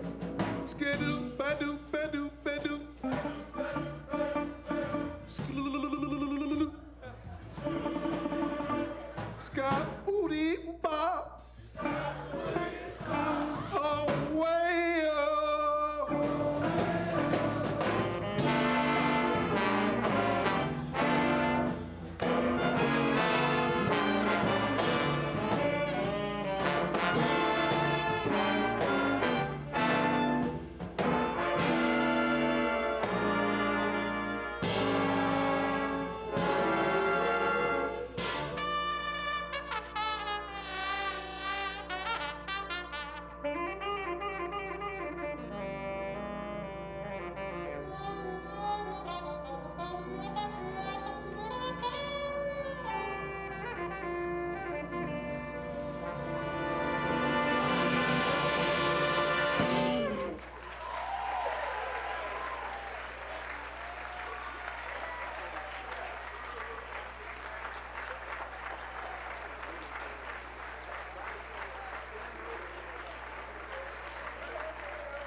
I'd like to make mention of some people in the audience. Dr. Joel Dark, please stand. Dr. Dark is the former chair of the History Department at Tennessee State University, and he is currently the Associate Dean of the College of Liberal Arts. Dr. Eric Schmeller is the interim department head of history at Tennessee State University. And I also have some colleagues that I'd like to make mention of. Miss Elizabeth McLean, Liz has been with us for a while, Department of History. Dr. James Baxter, also Department of History, Tennessee State University. And my office mate, my colleague, and committee member, Gloria McKissick.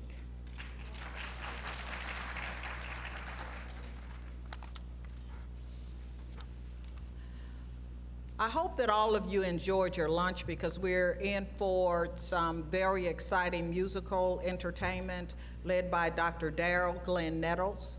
Dr. Nettles is a native of New York. He was granted a doctorate in vocal performance and literature from the University of Illinois in Urbana-Champaign. While in Illinois, he was a student at the Metropolitan Opera.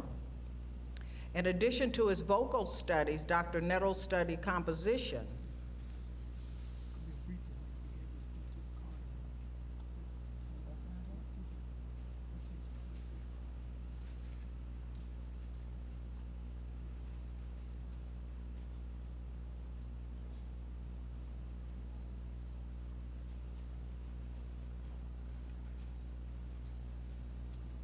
Excuse us.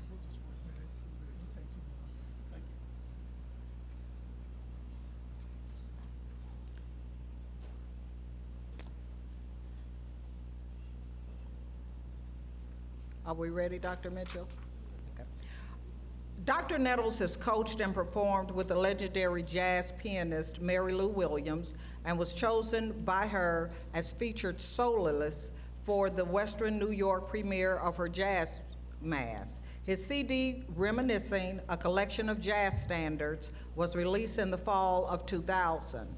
On the recording, Darrell is both vocalist and pianist. A new CD project in the making is present and will feature jazz music. He is currently coordinator of vocal choral studies in the Department of Music at Tennessee State University. He teaches applied voice, opera music, choral conducting, vocal techniques, vocal methods, and conducts the university choir and Meister singers. Would you please welcome Dr. Darrell Nettles.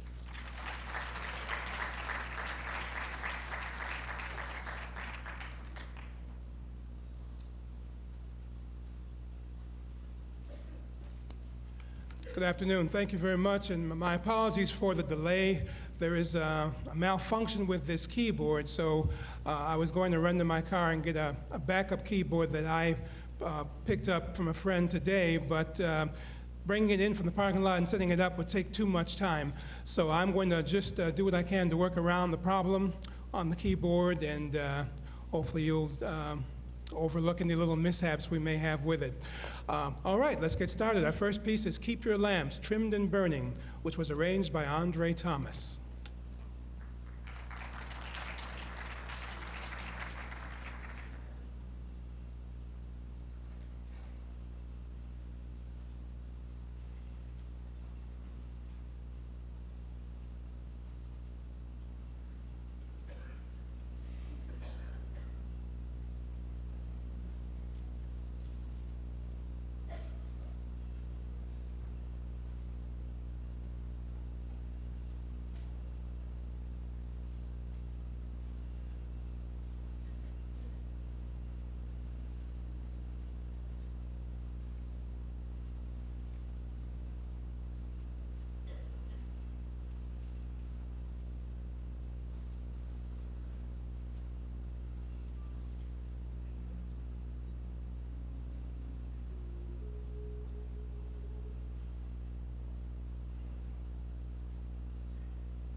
Keep your lamps trimmed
that'll work without the pen. I think that'll work.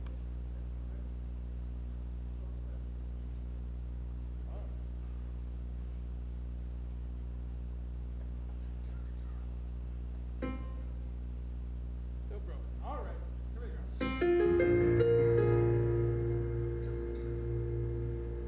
I told you.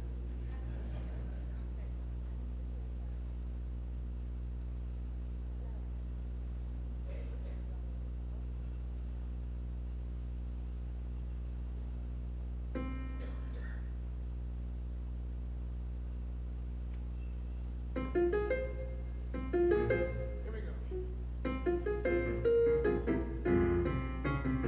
Jesus is a rock in a weary land, a weary land, a weary land. Jesus is a rock in a weary land, a shelter in the time of storm. Jesus is a rock in a weary land, a weary land, a weary land. Jesus is a rock in a weary land, a shelter in the time of storm. I would not be a sinner. I'll tell you the reason why. I'm afraid my Lord might call my name, and I wouldn't be ready to die.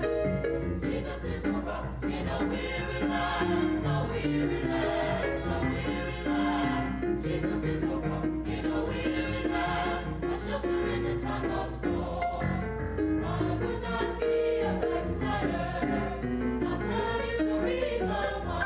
I'm afraid my Lord might call my name, and I wouldn't be ready to die. Jesus is a rock in a weary land, a weary land, a weary land. Jesus is a rock in a weary land, a shelter in the time of storm.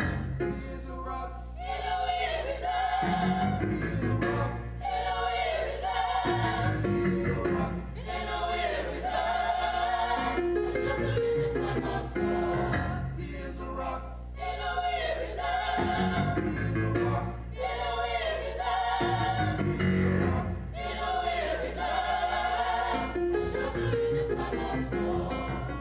Has he ever made a way when you didn't have a dime? Has he ever stepped in just right on time? Has he ever picked you up when you were down? Has he ever placed your feet on solid ground? Then you know he is a rock in a weary land, a weary land, a weary land. Then you know he is a rock in a weary land, a shelter in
We'll try a chorus or two of one more. I Love You, Lord, by Lori Klein. Soloist is Sidney Rucker, also known as Stretch.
Let's give Dr. Nettles and his group another round of applause.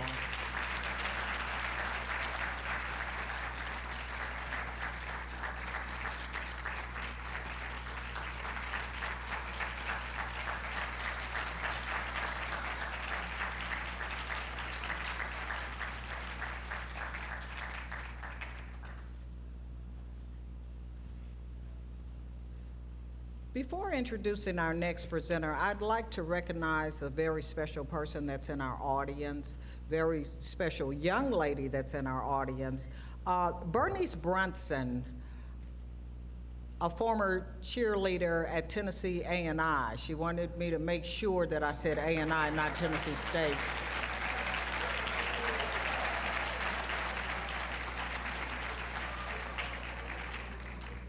Ms. Brunson was a cheerleader for the university in 1935 and 36.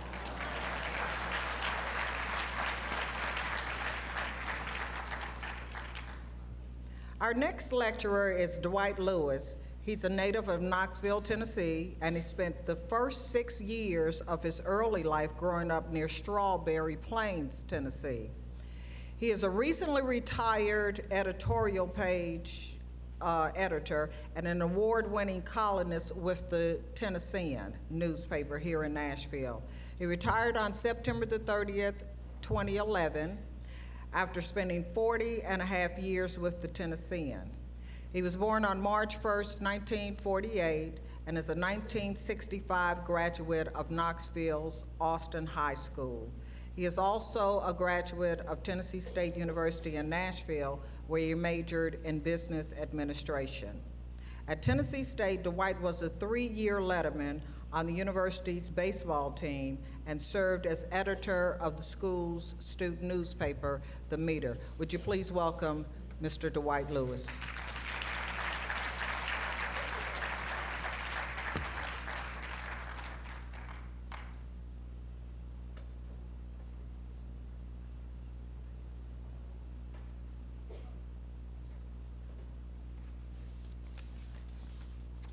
Good afternoon. I'm honored to have been invited to take part in today's event, and it's great to see all of you all. We want football. We want football. We want football. Those were the chants from 6 big guys sitting in the back of the auditorium on the Tennessee State campus during a morning assembly back in the fall of 1943. It was a minor uprising, said Professor Algier Boswell. I went to the back of the room and led them out the door. They kept telling me they wanted to start the football program up again.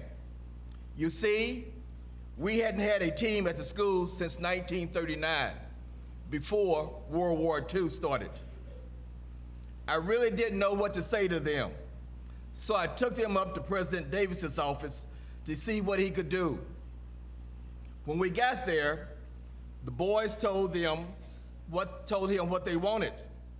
Then they said they were ready to start a strike of regular classes if they couldn't have a team. Well, you should have seen Dr. Davis. He wasn't about to put up with anything like that. He just sat them down and told them that they would have a team in good time, but not at that moment. He said he wasn't going to let a Tennessee State team go out there and play until they had a good coach and not until they had a chance of beating somebody. That quietened them down pretty fast. He told them how they felt. He knew how they felt, but they would just have to wait. Walter Strother Davis, then 38 years old, and who had recently become the school's second president, knew exactly how the young players felt. Just a few years earlier, Davis himself had been a football player at A&I. But now in his role as president, he knew that there was no room for recklessness if his plan for the future was to work. Davis, a tender-hearted type who disliked bullies and always seemed to take the side of the underdog, had learned patience in the 12 years he spent in the real world after graduating from Tennessee State in 1931. He spent the year of 1932 getting a master's degree in agriculture from New York's Cornell University before returning to Tennessee State as head of the school's agriculture department in the fall of 1933. Although Davis hadn't entertained the idea of becoming involved in the athletics program at the time, he accepted the job as head football coach when President William Jasper Hale became sold on the idea that Davis was the right man for the job. Hale soon had proof that his hunch was right. Davis's first team posted a 5 wins, 1 loss, 1 tie record in 1933. Then in 1934, the Tennessee State team under Davis's guidance took the first step toward what would become known as the winning tradition. It happened under the glare of national media attention because the Tennessee State Tigers were playing host to Ohio's Wilberforce University, then the national black champions. In a stunning game that rocked the foundation of the black football world, the Tigers came away with a 6-2 win over the champions, and in doing so, produced the school's very first All-American, center Forrest Strange from Waterproof, Louisiana. We were all so happy we won the game, said Strange, but nobody seemed to notice that I had made All-American. I remember when they mailed me my certificate a few days later. Nobody at the school made much of a fuss over it. I didn't understand it. I didn't understand why they didn't seem to care. Neither did Coach Davis. But the young coach knew he didn't like the athletic nonchalance and vowed to change it. In addition to trying to generate enthusiasm for football on his own campus, Davis set out to learn more about the game himself so he would be better prepared to coach as well as act as a walking advertisement for the sport. He started going to as many collegiate football clinics as possible, and most of them were held at Northwestern University in Illinois. There, Davis met Tug Wilson, director of the athletic program at Northwestern, and other coaches from around the world, from around the country. And it was then that he first began to understand the almost limitless potential of athletics, especially within the black world. At the end of the 1936 season, Davis once again left Tennessee State to return to Cornell University to work on his doctoral degree. He had that degree in hand in the spring of 1943 and was ready to return to Tennessee State in any capacity. By that time, Davis had already earned national respect as a leader in the field of agricultural sciences. Still, he was somewhat surprised when the call came asking him to return to Tennessee State as the school's second president. Davis accepted on the spot, and during his first weeks and months as head of the school, his finesse as a motivator of talented people began to emerge. He began to put prominent administrators in place. He brought in top-notch teachers, and he also recruited the best athletic coaches that he could find. People such as Henry Arthur King, John Merritt, and Ed Temple would be among them. Over the years, Tennessee State University athletes have won on the football field, in basketball arenas, as they did last night at Murray, Kentucky.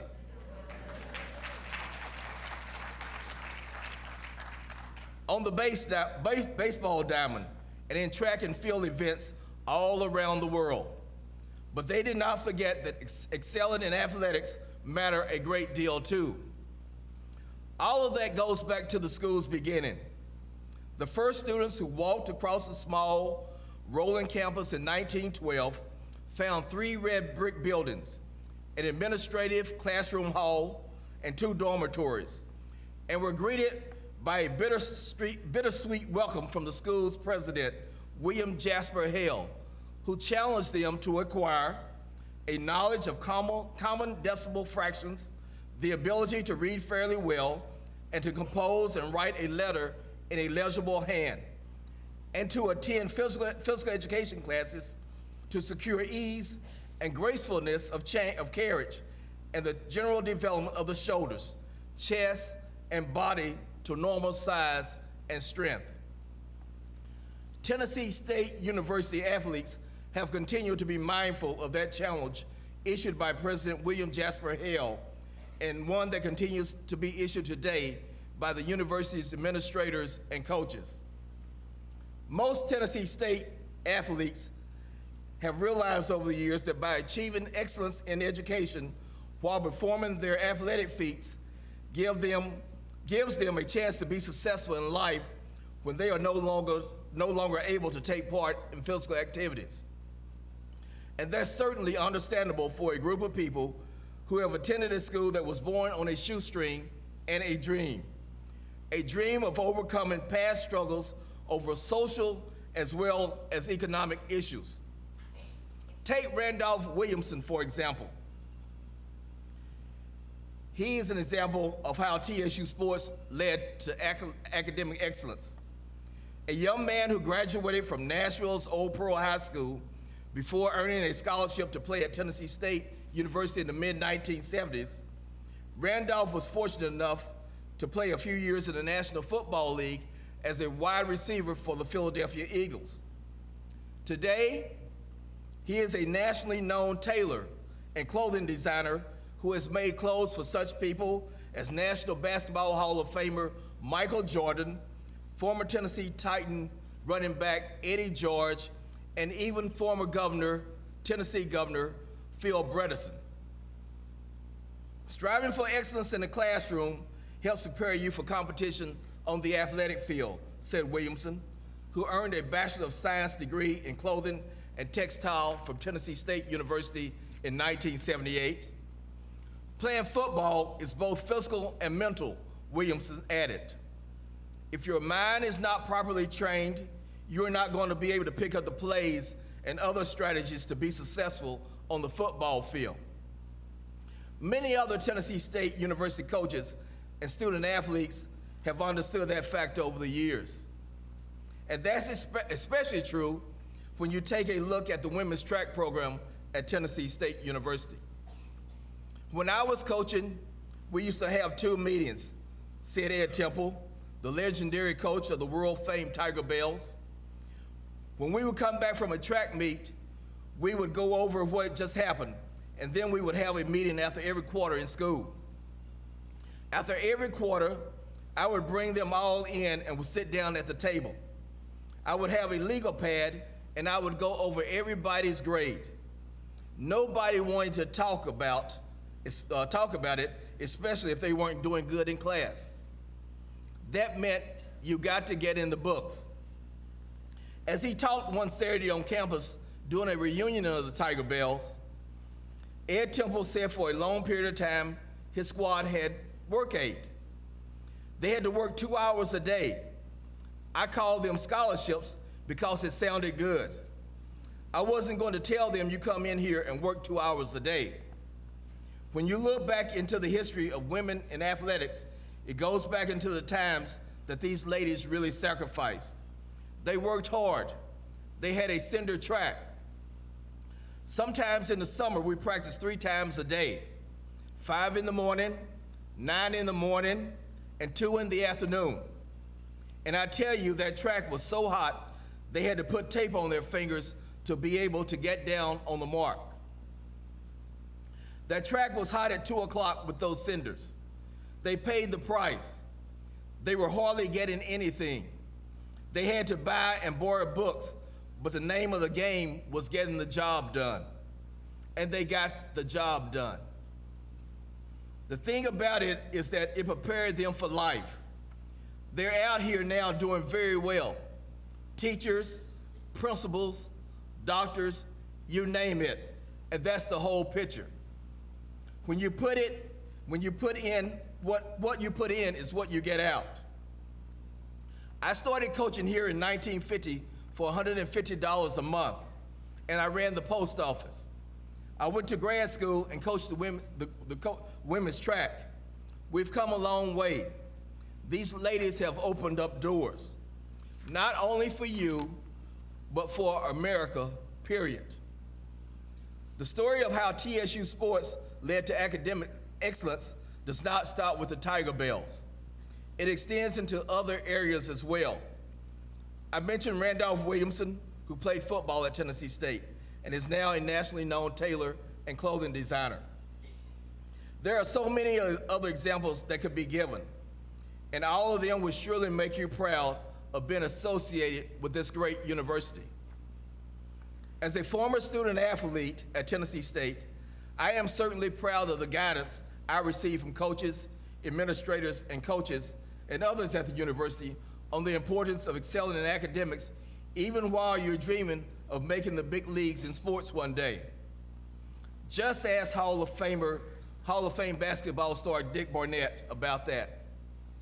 A star player at TSU in the late 1950s, Barnett was about to be kicked out of school and sent back to his hometown of Gary, Indiana.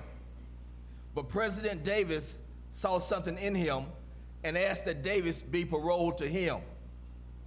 Now, with an NBA career behind him and a championship ring that he won with the New York Knickerbockers, Barnett not only has his undergraduate degree, but a master's degree and a PhD as well. That's a will to win, and it's a good example of how TSU sports has led to academic excellence. Thank you.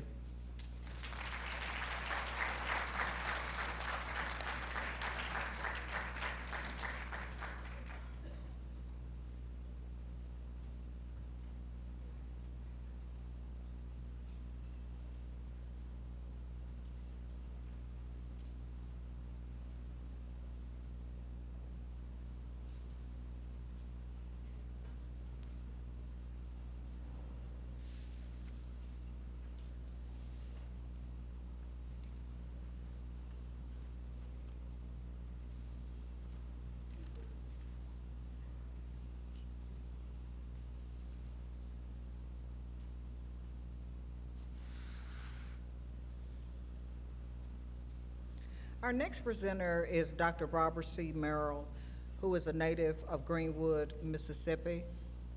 She has dedicated her career to serving and educating students.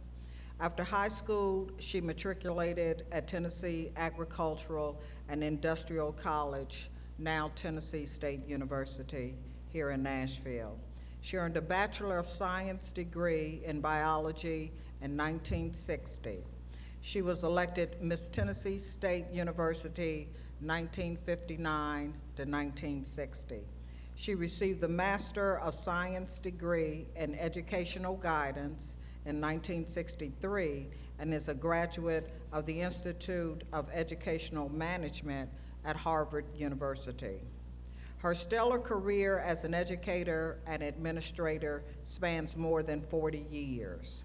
She began her career here at Tennessee State University in 1965 as Director of Student Activities, where she actively counseled student government officials and provided leadership for the development of student support services.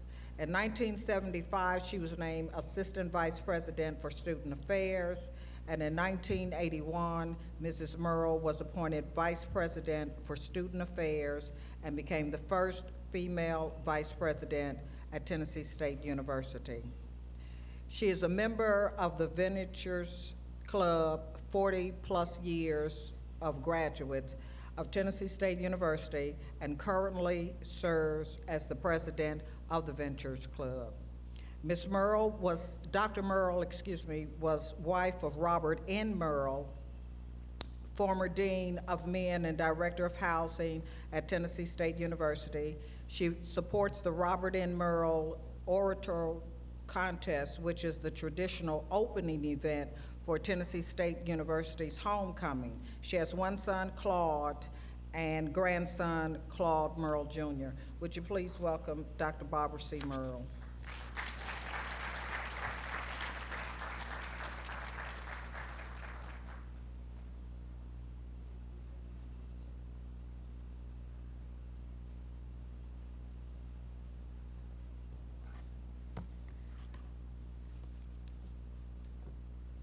Good afternoon. Can you hear me? Yes, okay. Want to get sure before I start. Good afternoon again, and I want to give my appreciation to the committee for the conference for inviting me to present, to Ms. Divins in this library for all the assistance she's given, to Officer Cusick, who had incredible records on the history of Nashville, Tennessee, and in the memory of Dr. Larry Cole, who encouraged me for the last several years to really write a book, and this may be the beginning. So good afternoon, ladies and gentlemen. It is my pleasure to share with you some history on student leadership and student life at Tennessee State University from 1965 to 1990. This subject is very significant because the Tennessee State University family and community are celebrating 100 years of leadership and unity.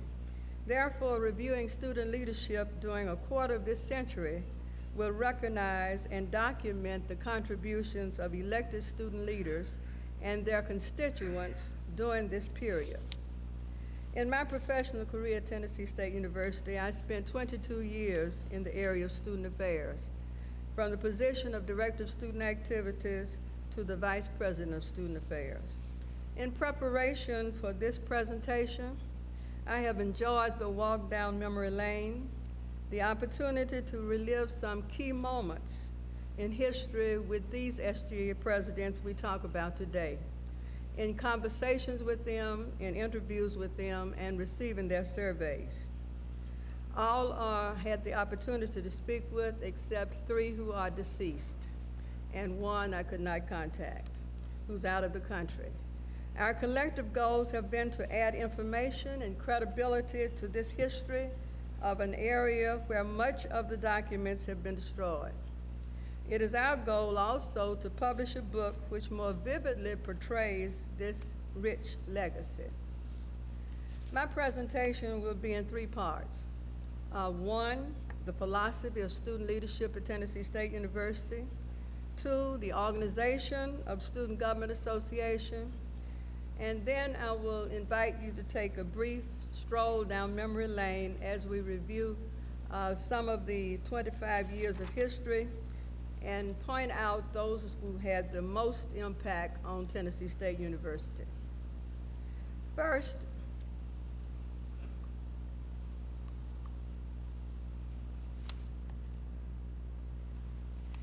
I acknowledge the foresight and commitment of Dr. Walter S. Davis, who in his inaugural address committed to improve the student activity program.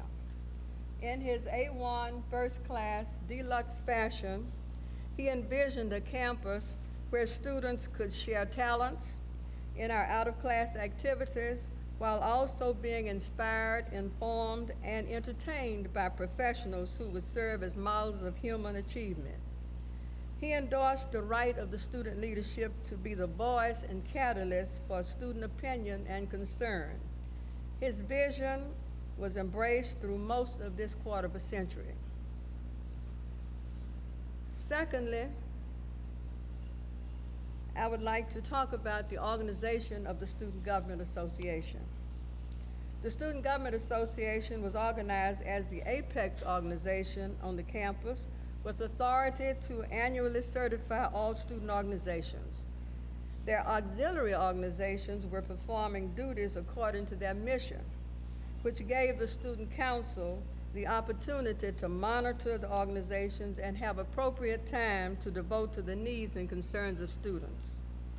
For instance, the Student Union Board of Governors planned and implemented all social, cultural, and recreational activities. 2, the Panhellenic Council regulated the activities of Greek organizations. 3, the Student Senate held campus elections, or the Student Election Commission held campus elections, and the Student Senate participated in disciplinary process.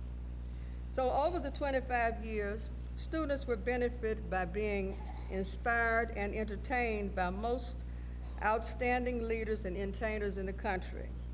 Again, this provided the opportunity for the student council, composed of elected officials representing all classes of the university, to concentrate on the needs and concerns of the student. Now I invite you to walk down memory lane as we look through these 25 people in a very brief way. I'll put them in categories because I realize time is of essence. And as we look at these, I will stop and highlight some of the ones who had the greatest impact on the history of Tennessee State. The question I'd like to ask you to think about as you go through this process is if you consider, or do you feel that the students' involvement in the student leadership impacted their future in any way? Let's set the scene for this walk down memory lane. TSU in the 60s had been in local, national, and international news with the student sit-ins, with undefeated football team, basketball team that had won 3 championships in the NAIA after just being admitted, foreign tours of the Polks Players Guild to military bases across the United States and abroad, band in the Kennedy's inaugural parade, and Wilma Rudolph and the Tiger Bells bringing Olympic medals back from Rome. That's the scene that these students entered into. Levi Watkins, our first president in 1965, felt that this should be some way that Tennessee State could get national recognition for its outstanding academic program. He felt that there should be increased awareness of this program and campaigned during his junior year for that cause. As you note here, both he was Mr. Brains this year as a senior, and his vice president for the student government was Miss Brains, both of whom were excellent students and promoted academic excellence. This is a view of election activities. Elections were designed to emulate the national elections of the United States, and therefore you see the nomination convention, speeches, voting, and elation of winners. Levi served as the national president of Alpha Kappa Mu, which is an honor society recognizing those academically achieving students. And on the left side, you see a picture of Dr. Gore, who was the founder of Alpha Kappa Mu on the campus of Tennessee State University, and there are chapters across the United States now. This move towards student academic excellence and the need for it to be recognized really brought on the honors program. And you see in the right corner the 2 co-directors of the first honors program. That's Dr. McDonald Williams and Dr. Pat Gilpin. Now I want to say that Levi was the first African-American graduate of Vanderbilt School of Medicine and is internationally known as a cardiac surgeon from Johns Hopkins who performed the first surgery of the implantable defibrillator. To date, over 1 million lives have been saved as a result of this surgery. We'll move to looking at his student council and then to Obie McKenzie, the second president of student government. Obie McKenzie was president during the era of the SNCC and Stokely-Carmichael Revolution, which brought forth unrest across the United States. And if you notice on the second video screen, we have Stokely-Carmichael appearing on the campus of Tennessee State University and also in front of the old Student Union building. These were turbulent years in America when students began to demand their rights to freedom of speech and cry out against the Vietnam War, which was also the position of Dr. Martin Luther King. Obie graduated from Harvard Business School and has recently been honored as one of the most influential professionals on Wall Street, serving as a managing director of BlackRock Investment Company. James Montgomery emerged as the natural student leader with ability to lead the entire student body to action with a speech. His student council was composed of the people that you note on the screen.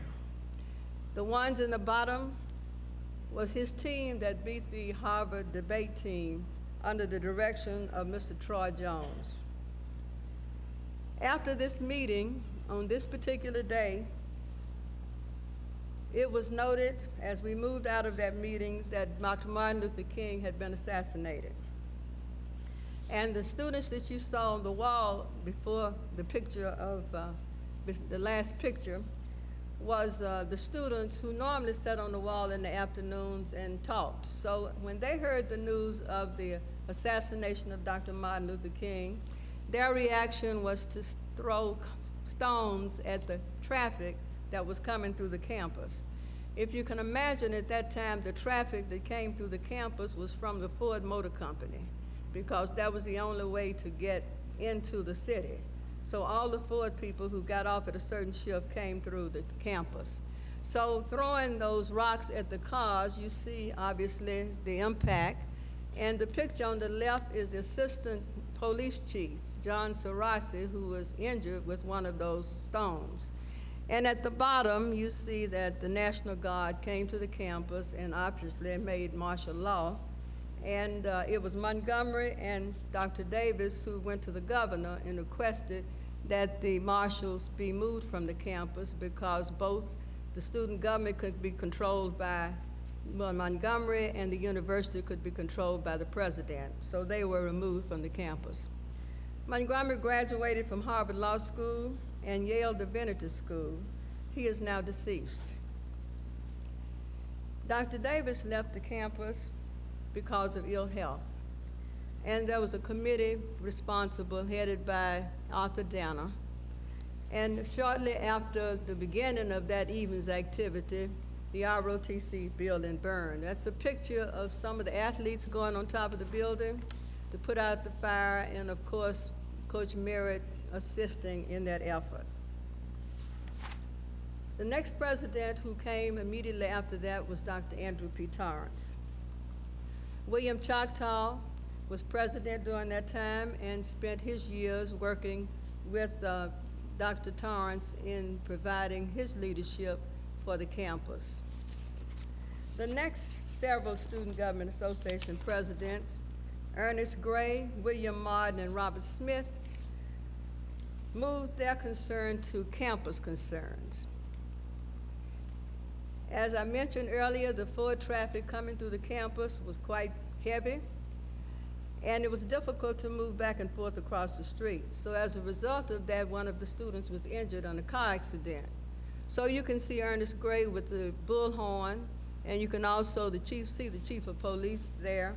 And out of that protest came this bridge, which came across the campus from the north side to the south side, which made it possible for students to cross over without the danger of being hit by an automobile.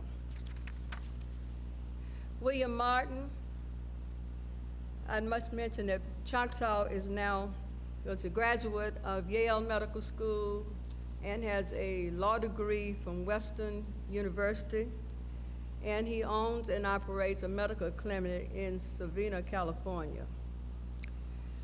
William Martin, Ernest Gray, and Robert Smith all were involved in working to address campus concerns. Ernest Gray died in the Vietnam War.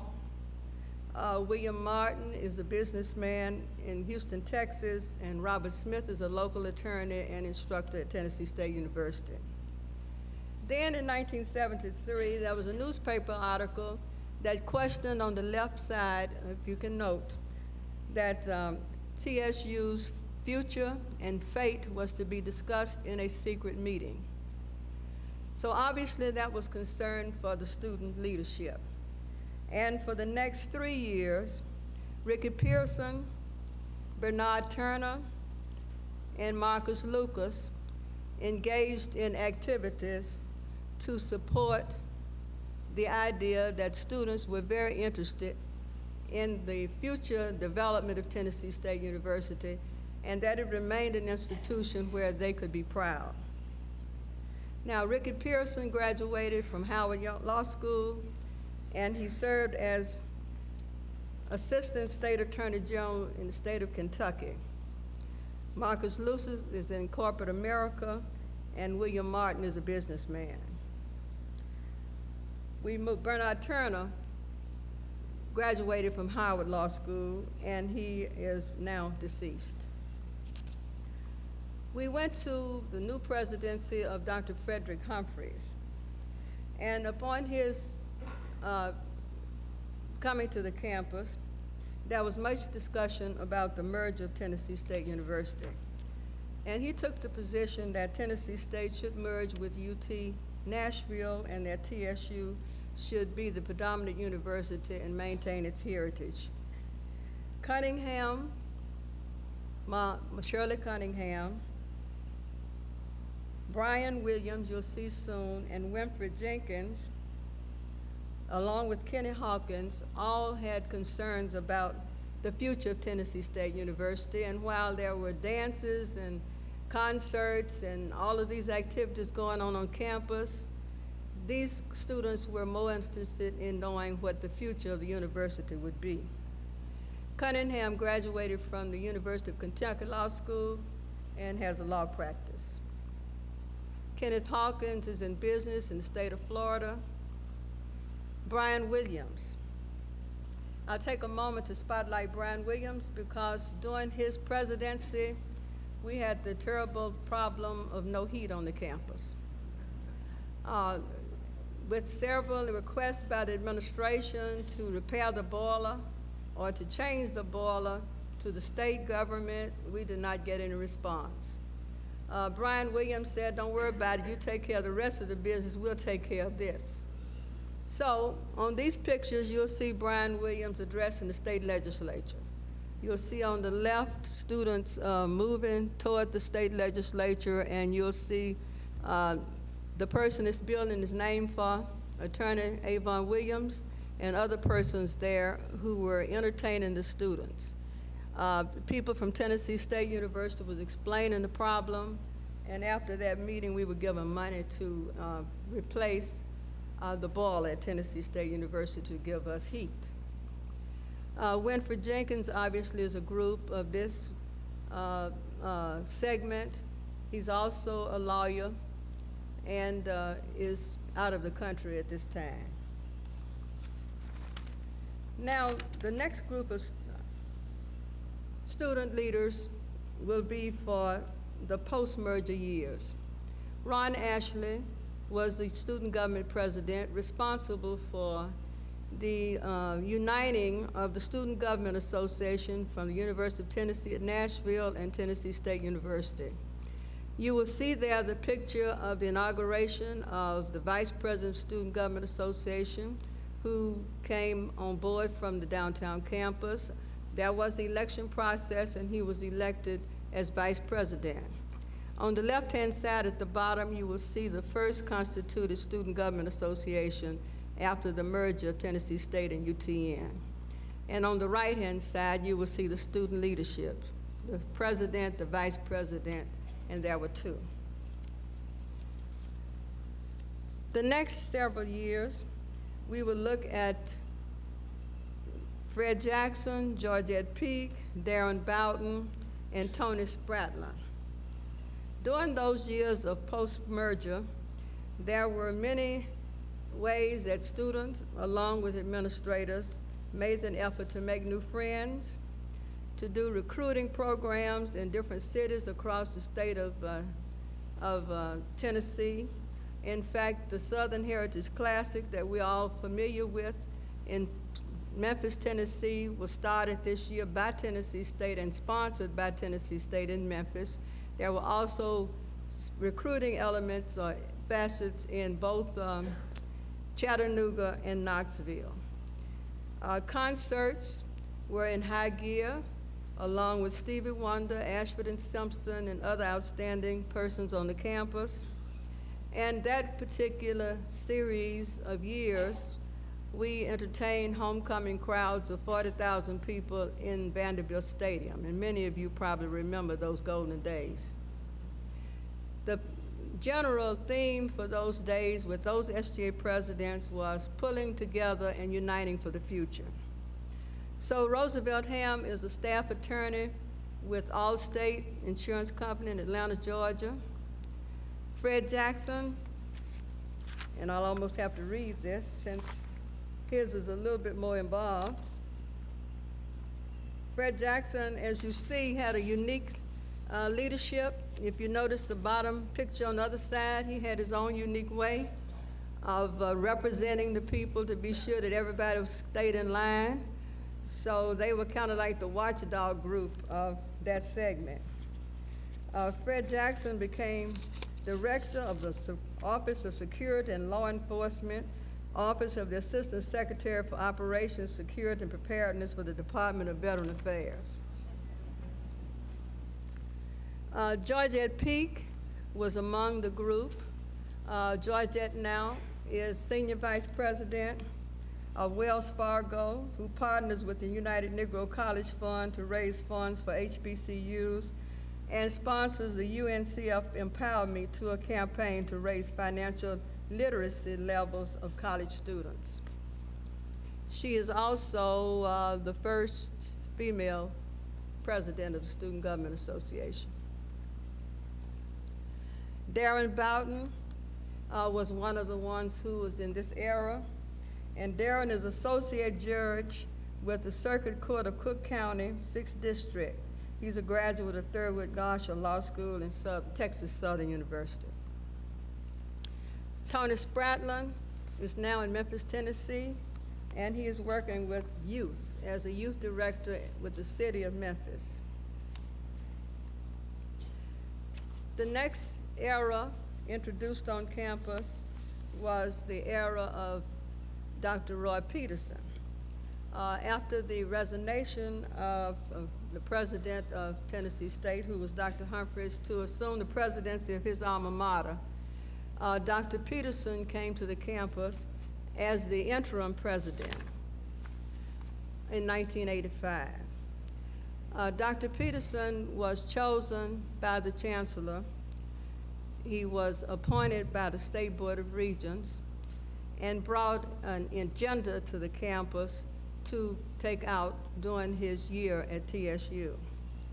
On one of his first meetings with the Student Government Association, he let it be clearly known that the students were to be students and go to class, and they were not to get involved in any of the activities of the interests of the university's future, but more so allow the student administrators or the campus administrators to do that. Obviously, that did not sit well with the students, so as a result, we started off on a pretty rocky road. As you see, after the merger, there were several interpretations. One interpretation was that Tennessee State University and University of Tennessee merged, and the university would continue from that day forward, ignoring the history of the university. There was another interpretation of others who felt that the Tennessee State University was an organization, was the university that could maintain its heritage, and with the joining in of UTN, we will both move together forward. And of course, that example of those interpretations played out in this print that we have on the stage now. Augustus Macedos was president of the Student Government Association. Ebony magazine always sent for the names and information and pictures of the queens through the years. That particular year, Miss Tennessee State was not allowed to be a part of that, and I believe the explanation was, and maybe you can read that, is that it was not sure that we were considered to be a black college, and this was a black organization, and we were just featuring black queens. Well, Carlton Petway, a local attorney, became the attorney for Miss Regina Hampton and represented her to the university administration. Out of that representation, you see that Miss TSU won a public apology by the university and also was put into the Ebony magazine. Now, Miss Tennessee State University has been featured in Ebony magazine since that time. So I did want to add that slide. Now, I do have some additional slides here that talks about the interim TSU presidents not bitter over conflicts, which would suggest to you that there were many conflicts. And I believe the Chancellor Garland at that time received the signatures of 1,000 students who requested the resignation of the interim president, Dr. Peterson. In April of that year, he resigned as of June, and then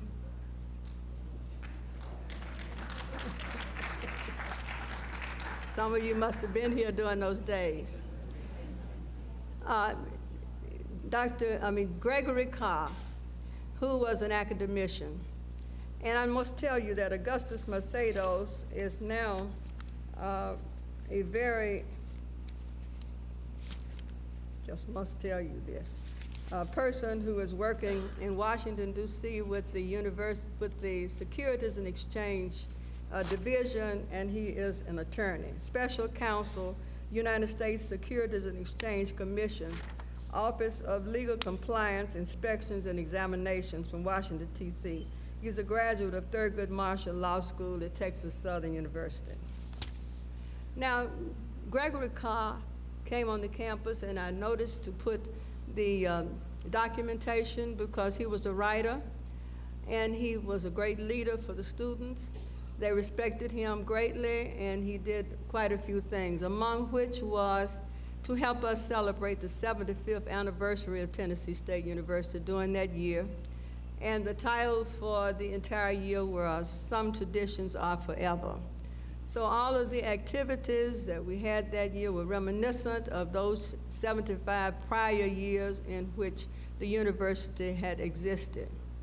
Gregory Carr did become a very active person in the search for the new president of Tennessee State University and served on the committee to nominate to the Board of Regents the next president of Tennessee State University.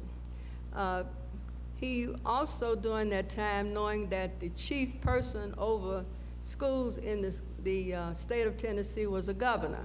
So he had several conversations with Governor McWhirter and talked about the student government being involved in his campaign. He was about to run for governor of the state of Tennessee, and he promised Greg Carr that he would certainly be kind to TSU if in fact he was able to be governor of the state of Tennessee.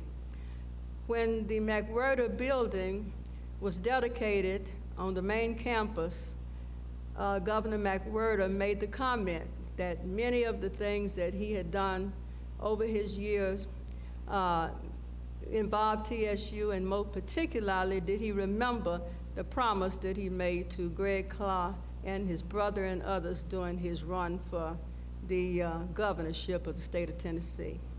Now, Greg is presently at Howard University, and he's head of the Department of African American Studies.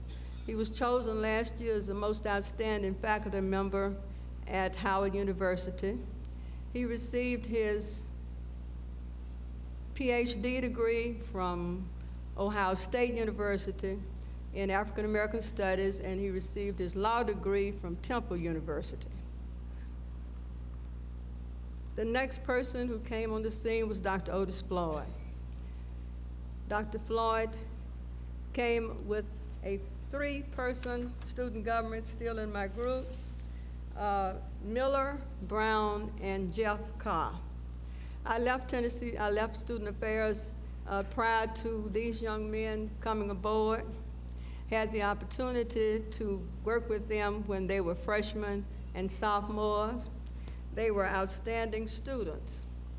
I read in the Tennessean during this era that there was quite a bit of concern about the students' rights on campus, and these young men were very vocal in representing their students' population at that time. I think that what happened during that period of time, as documented in the newspaper, that after they were not able to get the satisfaction that the students' needs would be given, they staged on this campus a 22-day sit-in. And after that sit-in and the resolution of that sit-in, Dr. Floyd went to the State Board of Regents as chancellor, and a new president was selected. Now, persons on the board you see there now are Dr. and Attorney Alfred T. Miller, who is Senior Vice President of Finance and Operations at Schultz Foundation for Public Education and former Executive Director of Recruitment and Missions for New Leaders and former Deputy Chief of Staff for the City of Cleveland. Fred Brown is a pharmacist in Memphis, Tennessee, and probably all of you know Jeffrey Carr, who is a local actor, playwright, and producer of films here in Nashville and across the country. So the question I'd like to ask you as we have walked down memory lane is, do you think, having known now what these young people have done in their post-Tennessee State years and in their careers, do you think their involvement in student leadership propelled them or helped them in their future?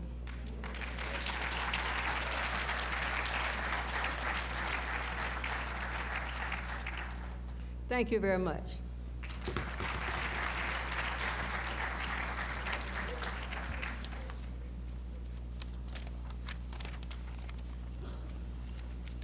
Excuse me.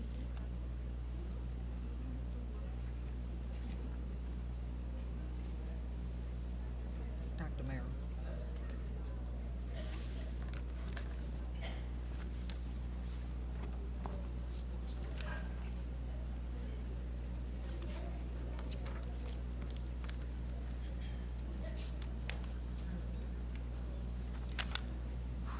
Our final presentation for today will be a joint effort from two faculty members from the History Department at Tennessee State University.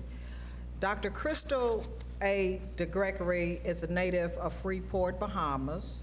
She is a graduate of Fisk and Vanderbilt universities, and her dissertation was entitled Raising a Nonviolent Army, which is a 100-year history of the American Baptist College, Fisk University, Meharry, and Tennessee State, and their students in the struggle for equality, justice, and civil rights here in Nashville, Tennessee. Her works have been published in numerous publications, including Freedom Facts and First, 400 Years of the African American Civil Rights Experience, the Tennessee Historical Quarterly, and the Encyclopedia of African American Popular Culture. She is currently teaching at Tennessee State University in the Department of History. Dr. Lee Williams, on the other hand, is a native of Tallahassee, Florida. He earned his PhD in 2003 from Florida State University, after which he worked for 2 years as a historical site specialist in the National Register section of Florida's Bureau of Historical Preservation. In 2004, he was an assistant professor at Armstrong's Atlantic State University, and 2006 became program coordinator for its African American Studies program. He is currently an associate professor here at Tennessee State University, and his focus is on African American and public history. Their presentation today will be Scholarship, Service, and Stepping, an exploration of TSU's Black Greek lettered fraternities and sororities. Please welcome my colleagues, Dr. Crystal DeGregory and Lee Williams.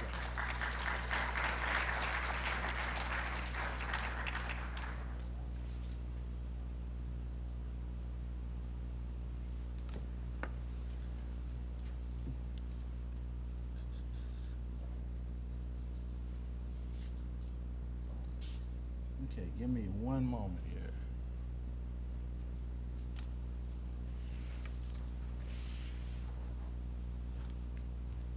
Okay, thank you. Once again, I'm honored to be standing before you. Other mic. Thank you. Once again, I'm honored to be standing before you. This year, we're going to be looking at the fraternities. First things first, are there any members of the fraternities here in the audience today? Any Kappas, Qs, Sigmas, Omegas, and Alphas? Okay. I didn't really know how to approach this project initially. I went through and just immersed myself in the history, and I looked at a lot of pictures. And then as I researched the frats, I was like, wow, I wish I could actually go back to the 1930s and talk to these brothers and to get them to speak and to tell their own stories. Unfortunately, most of these gentlemen have gone on home, but their legacies, the things that they fought for, live through their brothers today. So what I did was I issued a call to the Alphas, the Qs, the Sigmas, and they responded in a way that was overwhelming. As a matter of fact, they gave me a lot of advice on how I should proceed with this. I called a very close friend of mine who I didn't know he had pledged, but he pledged Omega. And he said, Lee, don't worry about it, man. Just follow what the Qs did, and you have a good idea of why things happen the way they happened at Tennessee State University. But in all seriousness, I am very grateful for the opportunity to just sit down and to talk with the members of the frats at Tennessee State University. Each conversation I had, I left each conversation being very humbled, and I left admiring the efforts that they put forth to make this university what it is today. Now, they're still very competitive to this day. And it was funny in a way, but I can see how this effort to do better than the other groups led them on to better things. One member of a frat commented, he said, Lee, all of these brothers are good brothers, but a lot of them are misled. Another said that, Lee, these are good men you're interviewing, but they just followed the wrong light. The fraternities have played a significant role in my life. Even though I never pledged, I grew up in the shadow of a historically black college. And I would see gentlemen in the communities and my churches with these shirts on, with the letters that sort of looked out of whack, and not really know what they were or what they represented. But every time I saw these gentlemen, they were doing something positive. So I'm honored and very grateful to have had the opportunity to explore these fraternities in a new way. I put together a brief slideshow, and what I want you to do as we proceed through this is to look into the faces of these individuals that I have listed and try to get a sense of their stories. I tried to be consistent with my interviews in that one question that I asked everybody, no matter who it was, I asked, what was it that made you choose this fraternity over the others that were out there? Okay. Not really sure how to proceed with this mouse.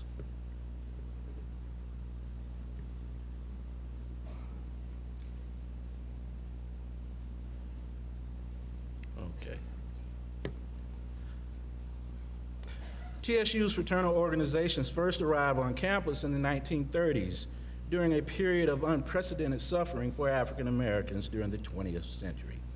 In 1931, the unemployment rate for many African American males living in urban areas was about 52%.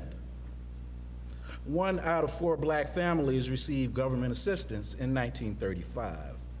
Although FDR's New Deal offered some support for many African American families, there remained much work to be done. It is against this backdrop that we have the founding of Alpha Phi Alpha, Kappa Alpha Psi, Omega Psi Phi, and Phi Beta Sigma at Tennessee A&I.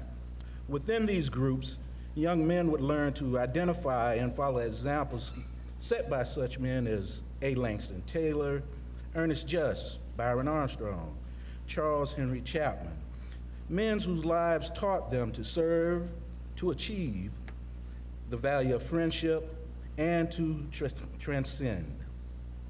These powerful lessons, learned through repetition, discipline, and their earnest desires to become a part of a larger brotherhood of men who would make their lives marks, on the world.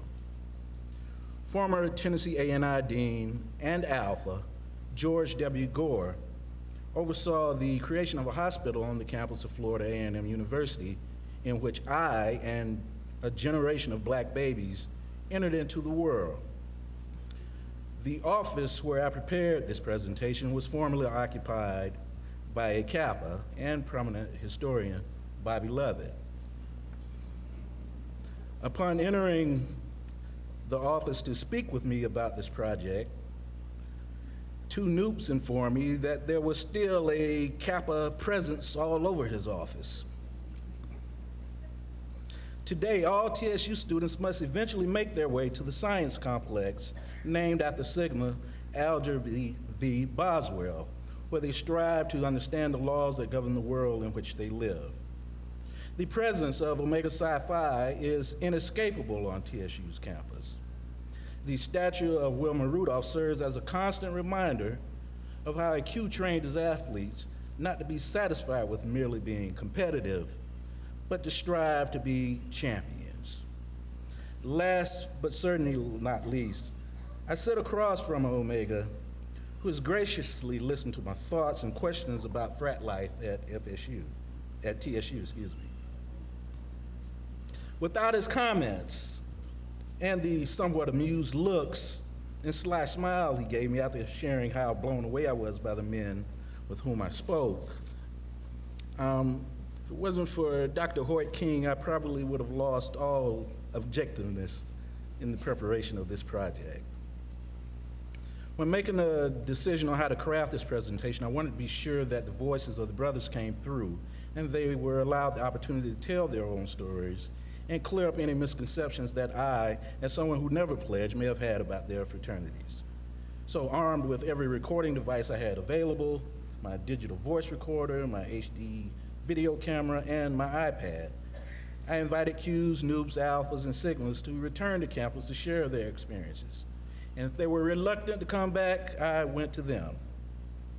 The positive responses to my request for interviews were overwhelming, and I left the meetings both grateful for their generosity.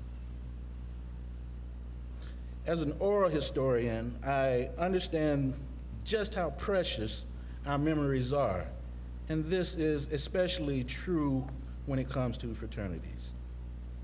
Okay. The first fraternity organized at Tennessee A&I was the Rho Psi chapter of Omega Psi Phi. Any Rho Psi in the audience today? Founded in 1911 on the campus of Howard University, this group followed after this particular group followed in the footsteps of its original chapter, of the Alpha chapter. This group received its charter on April 30th, 1930. Some of its earliest members include William Jasper Hale and Walter S. Davis, two young men who would later go on to lead the university into greatness into the 20th century. Throughout the early history of Rho Psi, the frat would thrive at TSU, emphasizing a strong commitment to brotherhood and service to both the university and the community. Within their first year of existence, Omegas could boast of having the highest scholastic average on campus. The Omegas have indeed left an undeniable mark on TSU, most recently with the dedication of their magnificent monument on TSU's campus.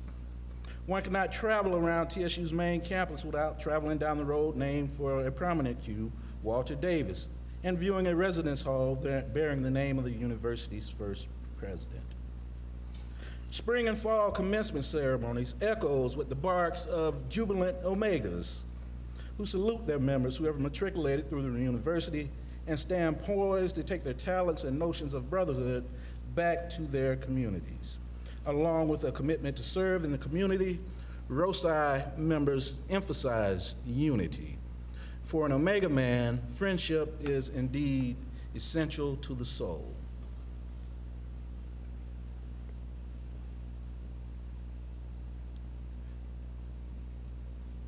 This is the ROSI chapter in 1960. I'm amazed at the sheer number of men that are in all of these photographs. And this is their memorial. Very, very impressive memorial on campus. And of course, this last shot is of the 4 founders of Omega Psi Phi.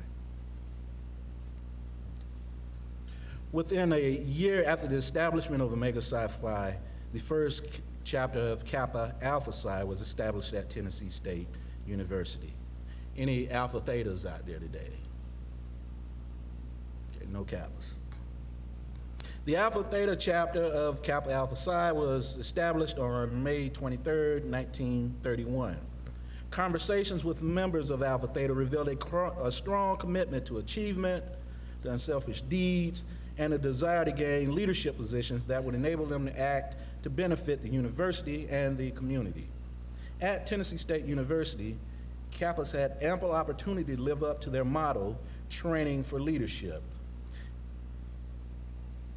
A lot of leaders who could proclaim to be Kappas on Tennessee State University at this time.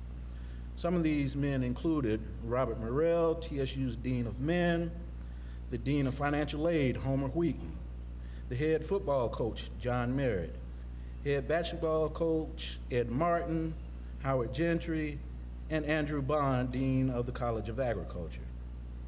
One member of Alpha Theta remembered, and I quote, "These men not only trained us for college, they trained us for life. The bonding we attained as members of this fraternity contributed to us becoming leaders once we graduated," end quote.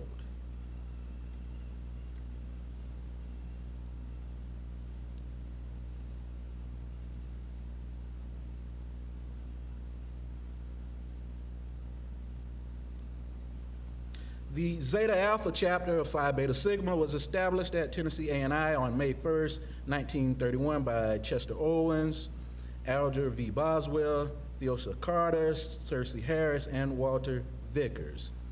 Any Zeta Alphas out there this afternoon?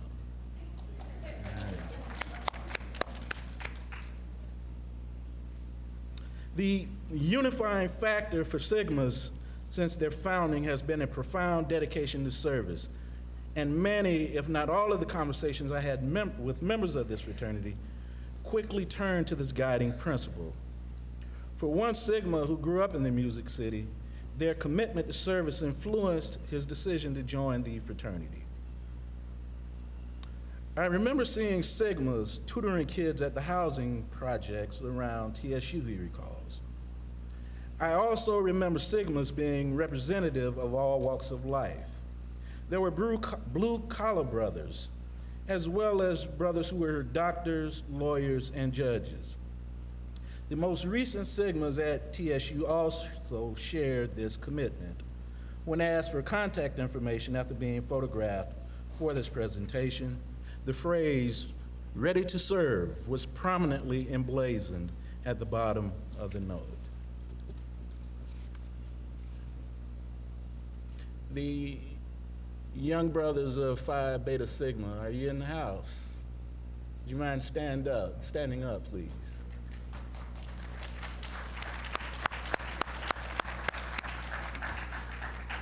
I applaud these gentlemen because, well, one of them is enrolled in my history course. And I came to him and I said, "Look, man, I want to take some pictures of you guys." And the next day after class, I showed up at my office And I don't think it was all 23 there, but there was a good number of them. So I appreciate it. Thank you. And there they are.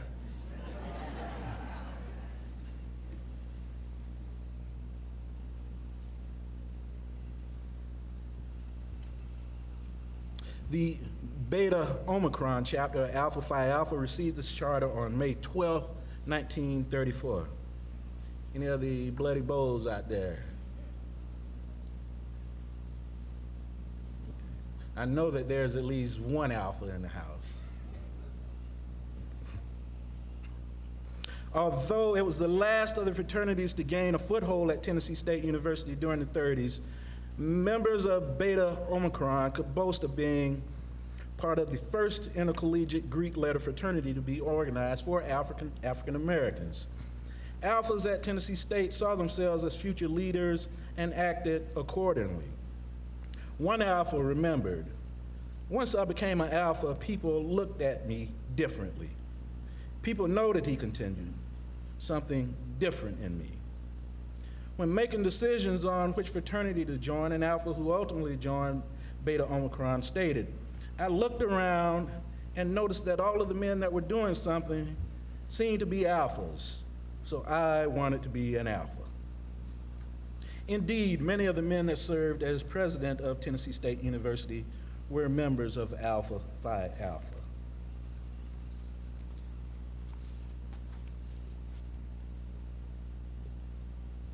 There is the magnificent monument on the campus of TSU. Very impressive. And these are three remarkable Alphas who were kind enough to share their time with me. My efforts to reach out to the brothers of Iota Phi Theta for interviews were unsuccessful. And if there are any members of the Delta Beta chapter in the audience, please feel free to speak to me once this presentation ends. I would very much like to sit down and speak with you about your fraternity and the impact that you've made on TSU and the world. Iota Phi Theta was organized on September 19, 1963 on the campus of Morgan State University in Baltimore, Maryland, operating under the motto, "Building a tradition, not resting upon one." The fraternity placed a strong emphasis on scholarship, leadership, fidelity, and brotherhood. According to Delta Beta's website, the group organized at Tennessee State University on February 13, 1999.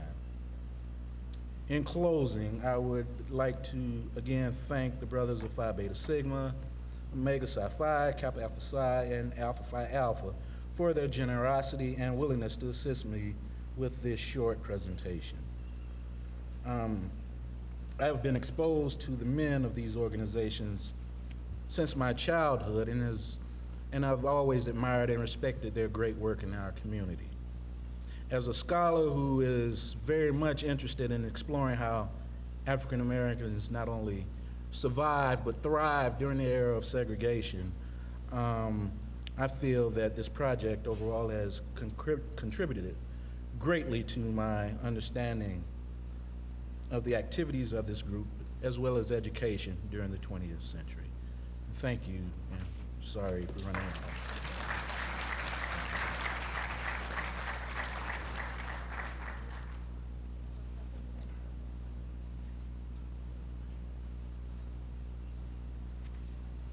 Good afternoon. Do not feel too sad for me. All I need is 10 minutes of your time.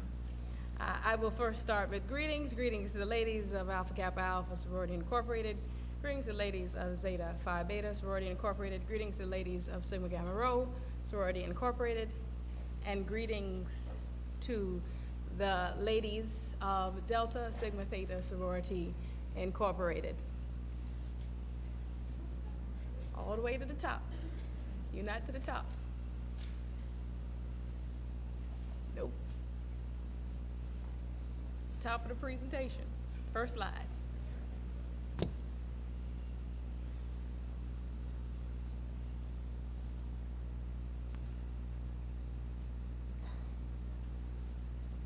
Wrong way. Keep going. There you go. Top, one more, two more. There you go. Thank you so much. I would like to say that first that this is not definitive by any means. It is exactly what it says, a nostalgic her story. And so what I've attempted to do is to detail for you as much of the oldest history as possible. So don't be too disappointed, younger sorors, if you don't see your faces up there.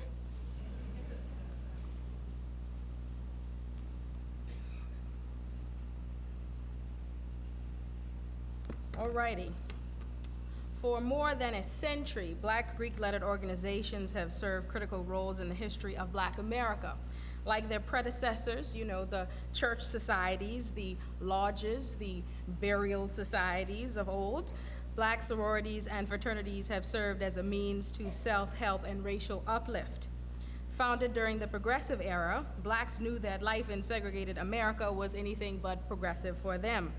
It is unsurprising then that the establishment of Black Greek-lettered organizations began shortly after the turn of the 20th century. Shortly after their respective foundings, Black sororities were no exception to this rule. The Fabulous Four, Alpha Kappa Alpha, Delta Sigma Theta, Zeta Phi Beta, and Sigma Gamma Rho, began chartering their course across America and later the world. Their journey, however, would not always be easy. For example, in 1924, right here in Nashville, Tennessee, the demand for any number of things, including Black Greek life, exploded in student unrest on the campus of Fisk University and lasted more than a year. The arrival of Greek life on Tennessee State's campus, thankfully, was much less dramatic, but no less monumental. Born on the campus of Butler University in 1922, Sigma Gamma Rho was the last of the Black sororities to be founded, but claims a pioneering role as the first Black Greek-lettered sorority on A&I's campus. Established by 14 young women on February 9th, 1931, the chapter proudly bore the name Alpha Beta. In addition to its pronounced pride as the youngest but a mighty national organization, the chapter claimed the first Greek, Miss TSU, 1930-31, Alberta Franklin, and played host to the organization's first Southern Regional Conference on the A&I campus in May 1938.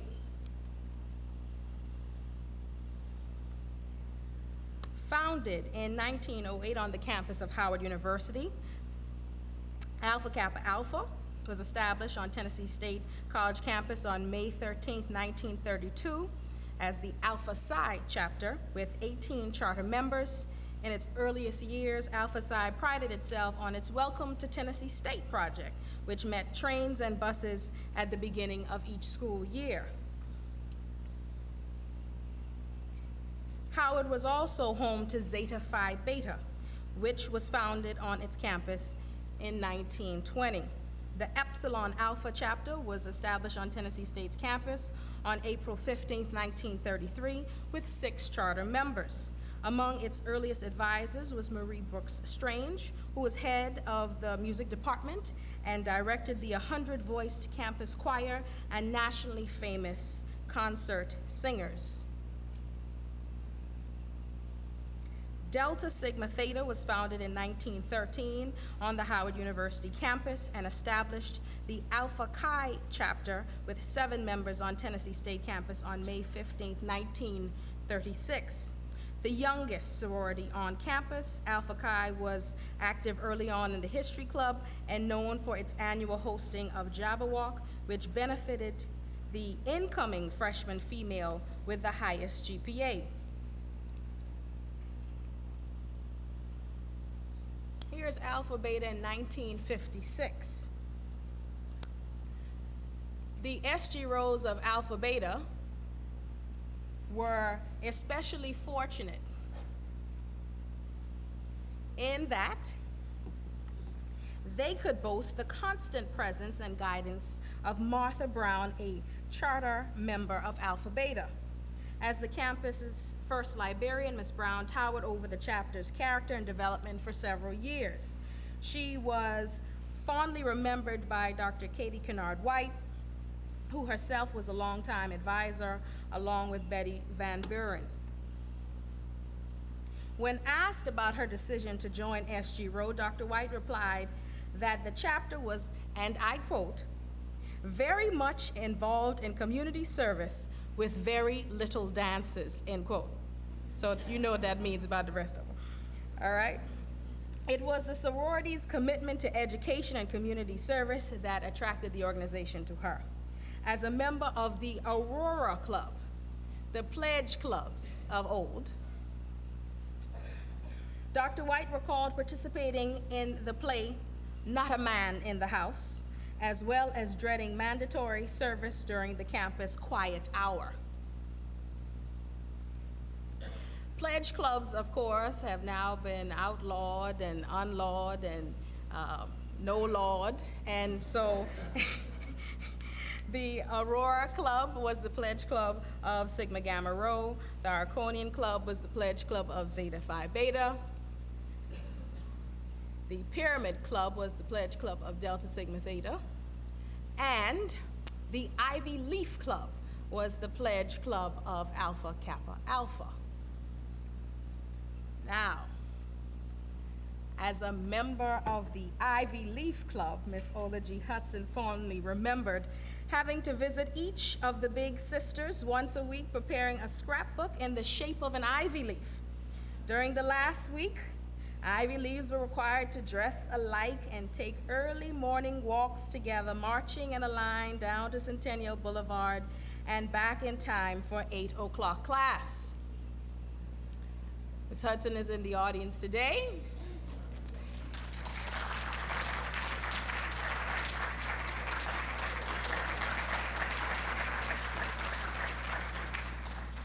And we're all wearing blue for Tennessee State and not necessarily for Zeta. So and that might throw you off. So there is Ms. Hudson in her Ivy Leaf Club photo. When asked why she joined AKA, Ms. Hudson replied that Mary Walker and Lillian Dunn Thomas, both teachers at Pearl High, had a tremendous impact on her.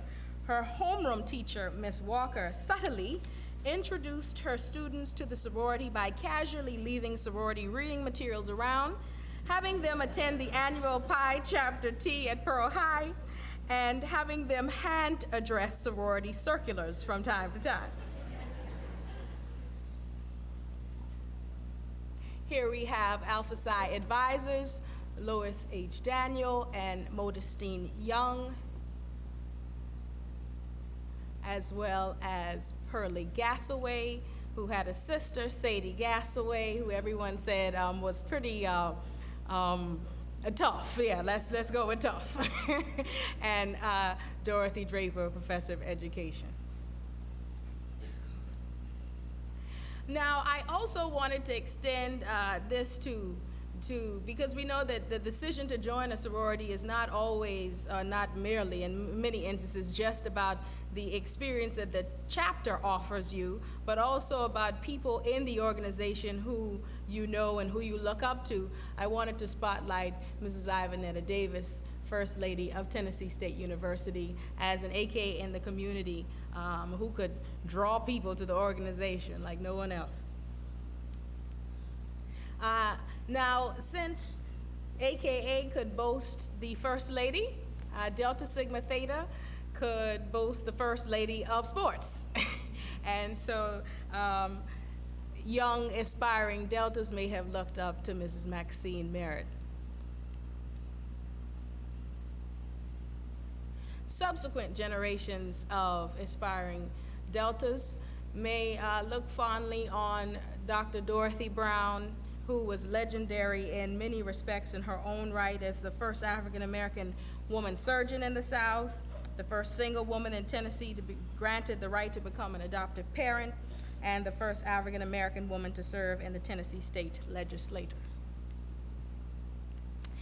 Alpha Chi advisors included Ms. Mabel Leathers, who was a very statuesque woman who did not like to take pictures, because I had to search far and wide and finally found her in a group photo.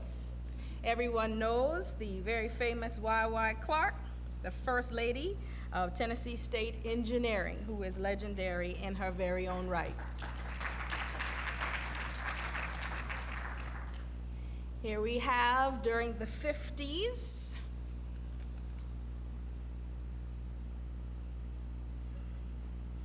folks looking alike and singing together and marching together. Those people may have been contemporaries of Ms. Beone McKinney, who I found here, who was a regular attendee to the conference, who was secretary of Epsilon Alpha chapter of Zeta Phi Beta during her senior year of college. Now, anyone that you saw in those photos, including Ms. McKinney, were around Tennessee State at a very good time. The 50s were a time of the big bands, and sororities and fraternities did not miss out on the fruits of this period. In 1957 alone, the campus hosted Dizzy Gillespie, Charlie Spivak, and the guest of the Greek dance was Buddy Morrow. So they had a very good time. Now, Epsilon Alpha advisors to Zeta Phi Beta included Ms. Lillian Barber and the very and ever sharp Annie G. Sasser. Every photo, she is picture perfect. In the community, aspirants to Zeta Phi Beta may have been encouraged by the legendary community activism of Curly C.E. Magruder, civil rights activist and NAACP branch president extraordinaire. Though it was later in life, Josephine Groves Holloway was a legendary figure in the Girl Scout world in her early days and joined the Pi Zeta, or alumni chapter of Zeta Phi Beta here in the city. Didn't know if you know that, but Ms. Holloway was a Zeta as well as a fierce, very fierce Girl Scout leader. For other notable Epsilon Alphas or Zetas, we have Olivia Taylor Brown, who is now Bacillus of the Pi Zeta chapter, to which Ms. Holloway received membership into Zeta Phi Beta. Other notables include Andre Leeds, the judge, the legendary Tormey Morton Young, educator, author, and community activist. For Alpha Beta notable, Dr. Katie Kennard is singular in this regard. Again, you see, the Sigma Gamma Rhos may not be large in number, but they are mighty. And so not only did they arrive to the campus first, but here it is, they were the first to produce a grand bacillus or national or international president in the person of Ms. White. And I told her when speaking on the phone to her the other day, though I was a Delta, it was just good to talk to an international grand something, even if it wasn't mine. And she didn't mind at all. Alpha Psi notables, everybody knows Mrs. Lillian Ootsie Dunn Thomas, veteran educator, AKA Diamond member of 75 years. Zerona Clayton Bradley, media executive and community activist. Also known for the Trumpet Award for Alpha Chi notable, here we have the Wilma Rudolph. We also have more recently Angela Dixon Cox, a judge in Florida. Now here's where we get to the really fun part. Barbara C. Merle. You may have seen her earlier today.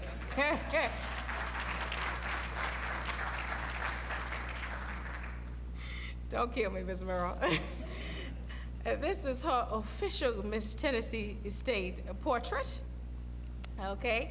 And because Ms. Burrow was told me about the pleasure that she had to give her good friend and roommate, Jeannie Moore Keene, who she pledged, she was able to hand her the TSU title. I went and I said, well, let me go and look up the tally to see who's in the lead with this Miss TSU.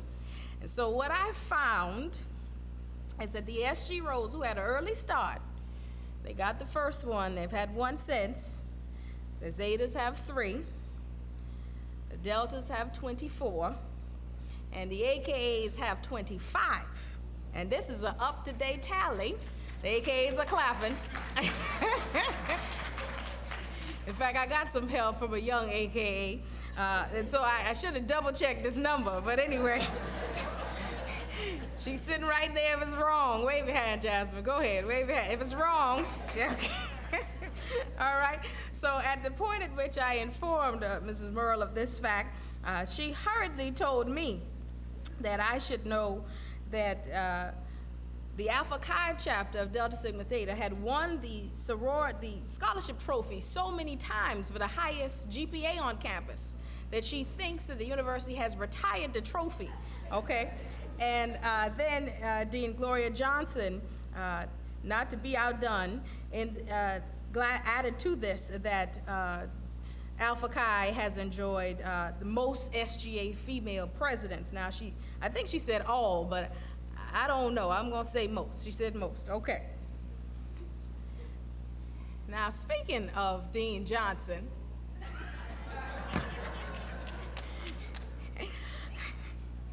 I was thinking, where was I going with this and when was I going to stop?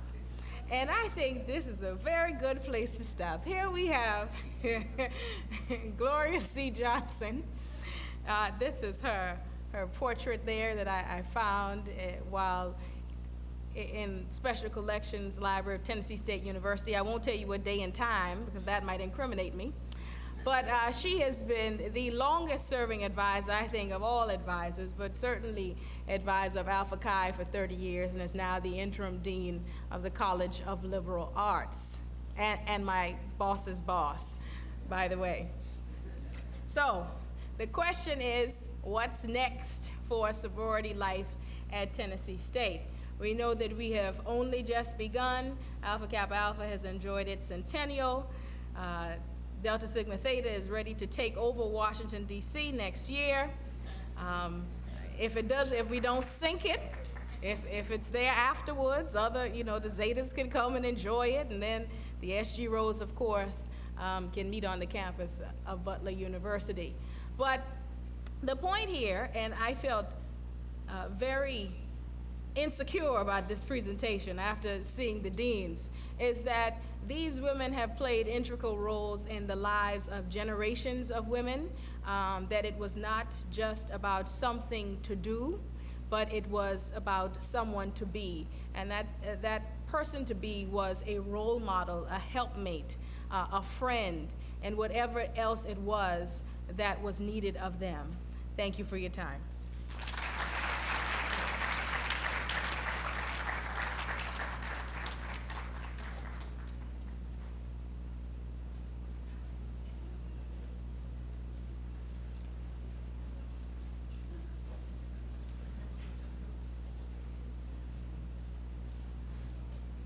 Well, I hope that you've all found a full conference today.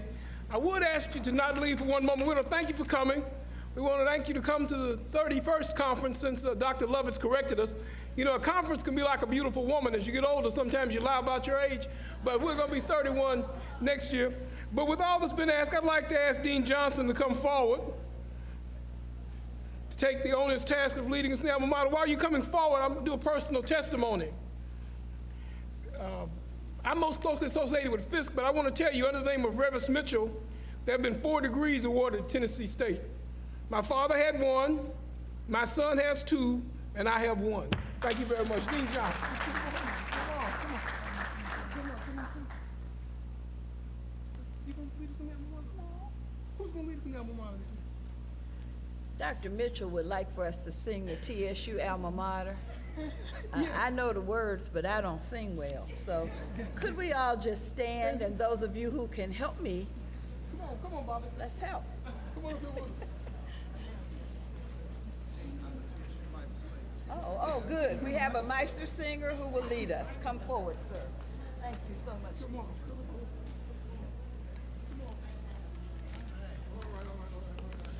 The words are, in the land of golden sunshine by the Cumberland's fertile shore, stands a school for greater service, one that we adore. Alma mater, how we love thee, love thy white and blue. May we strive to meet thy mandates with faith that's true. Let us sing together. In the land of golden sunshine, by the Cumberland's fertile shore, stands a school for greater service, one that we adore. Alma mater, how we love thee, love thy white and blue. May we strive to meet thy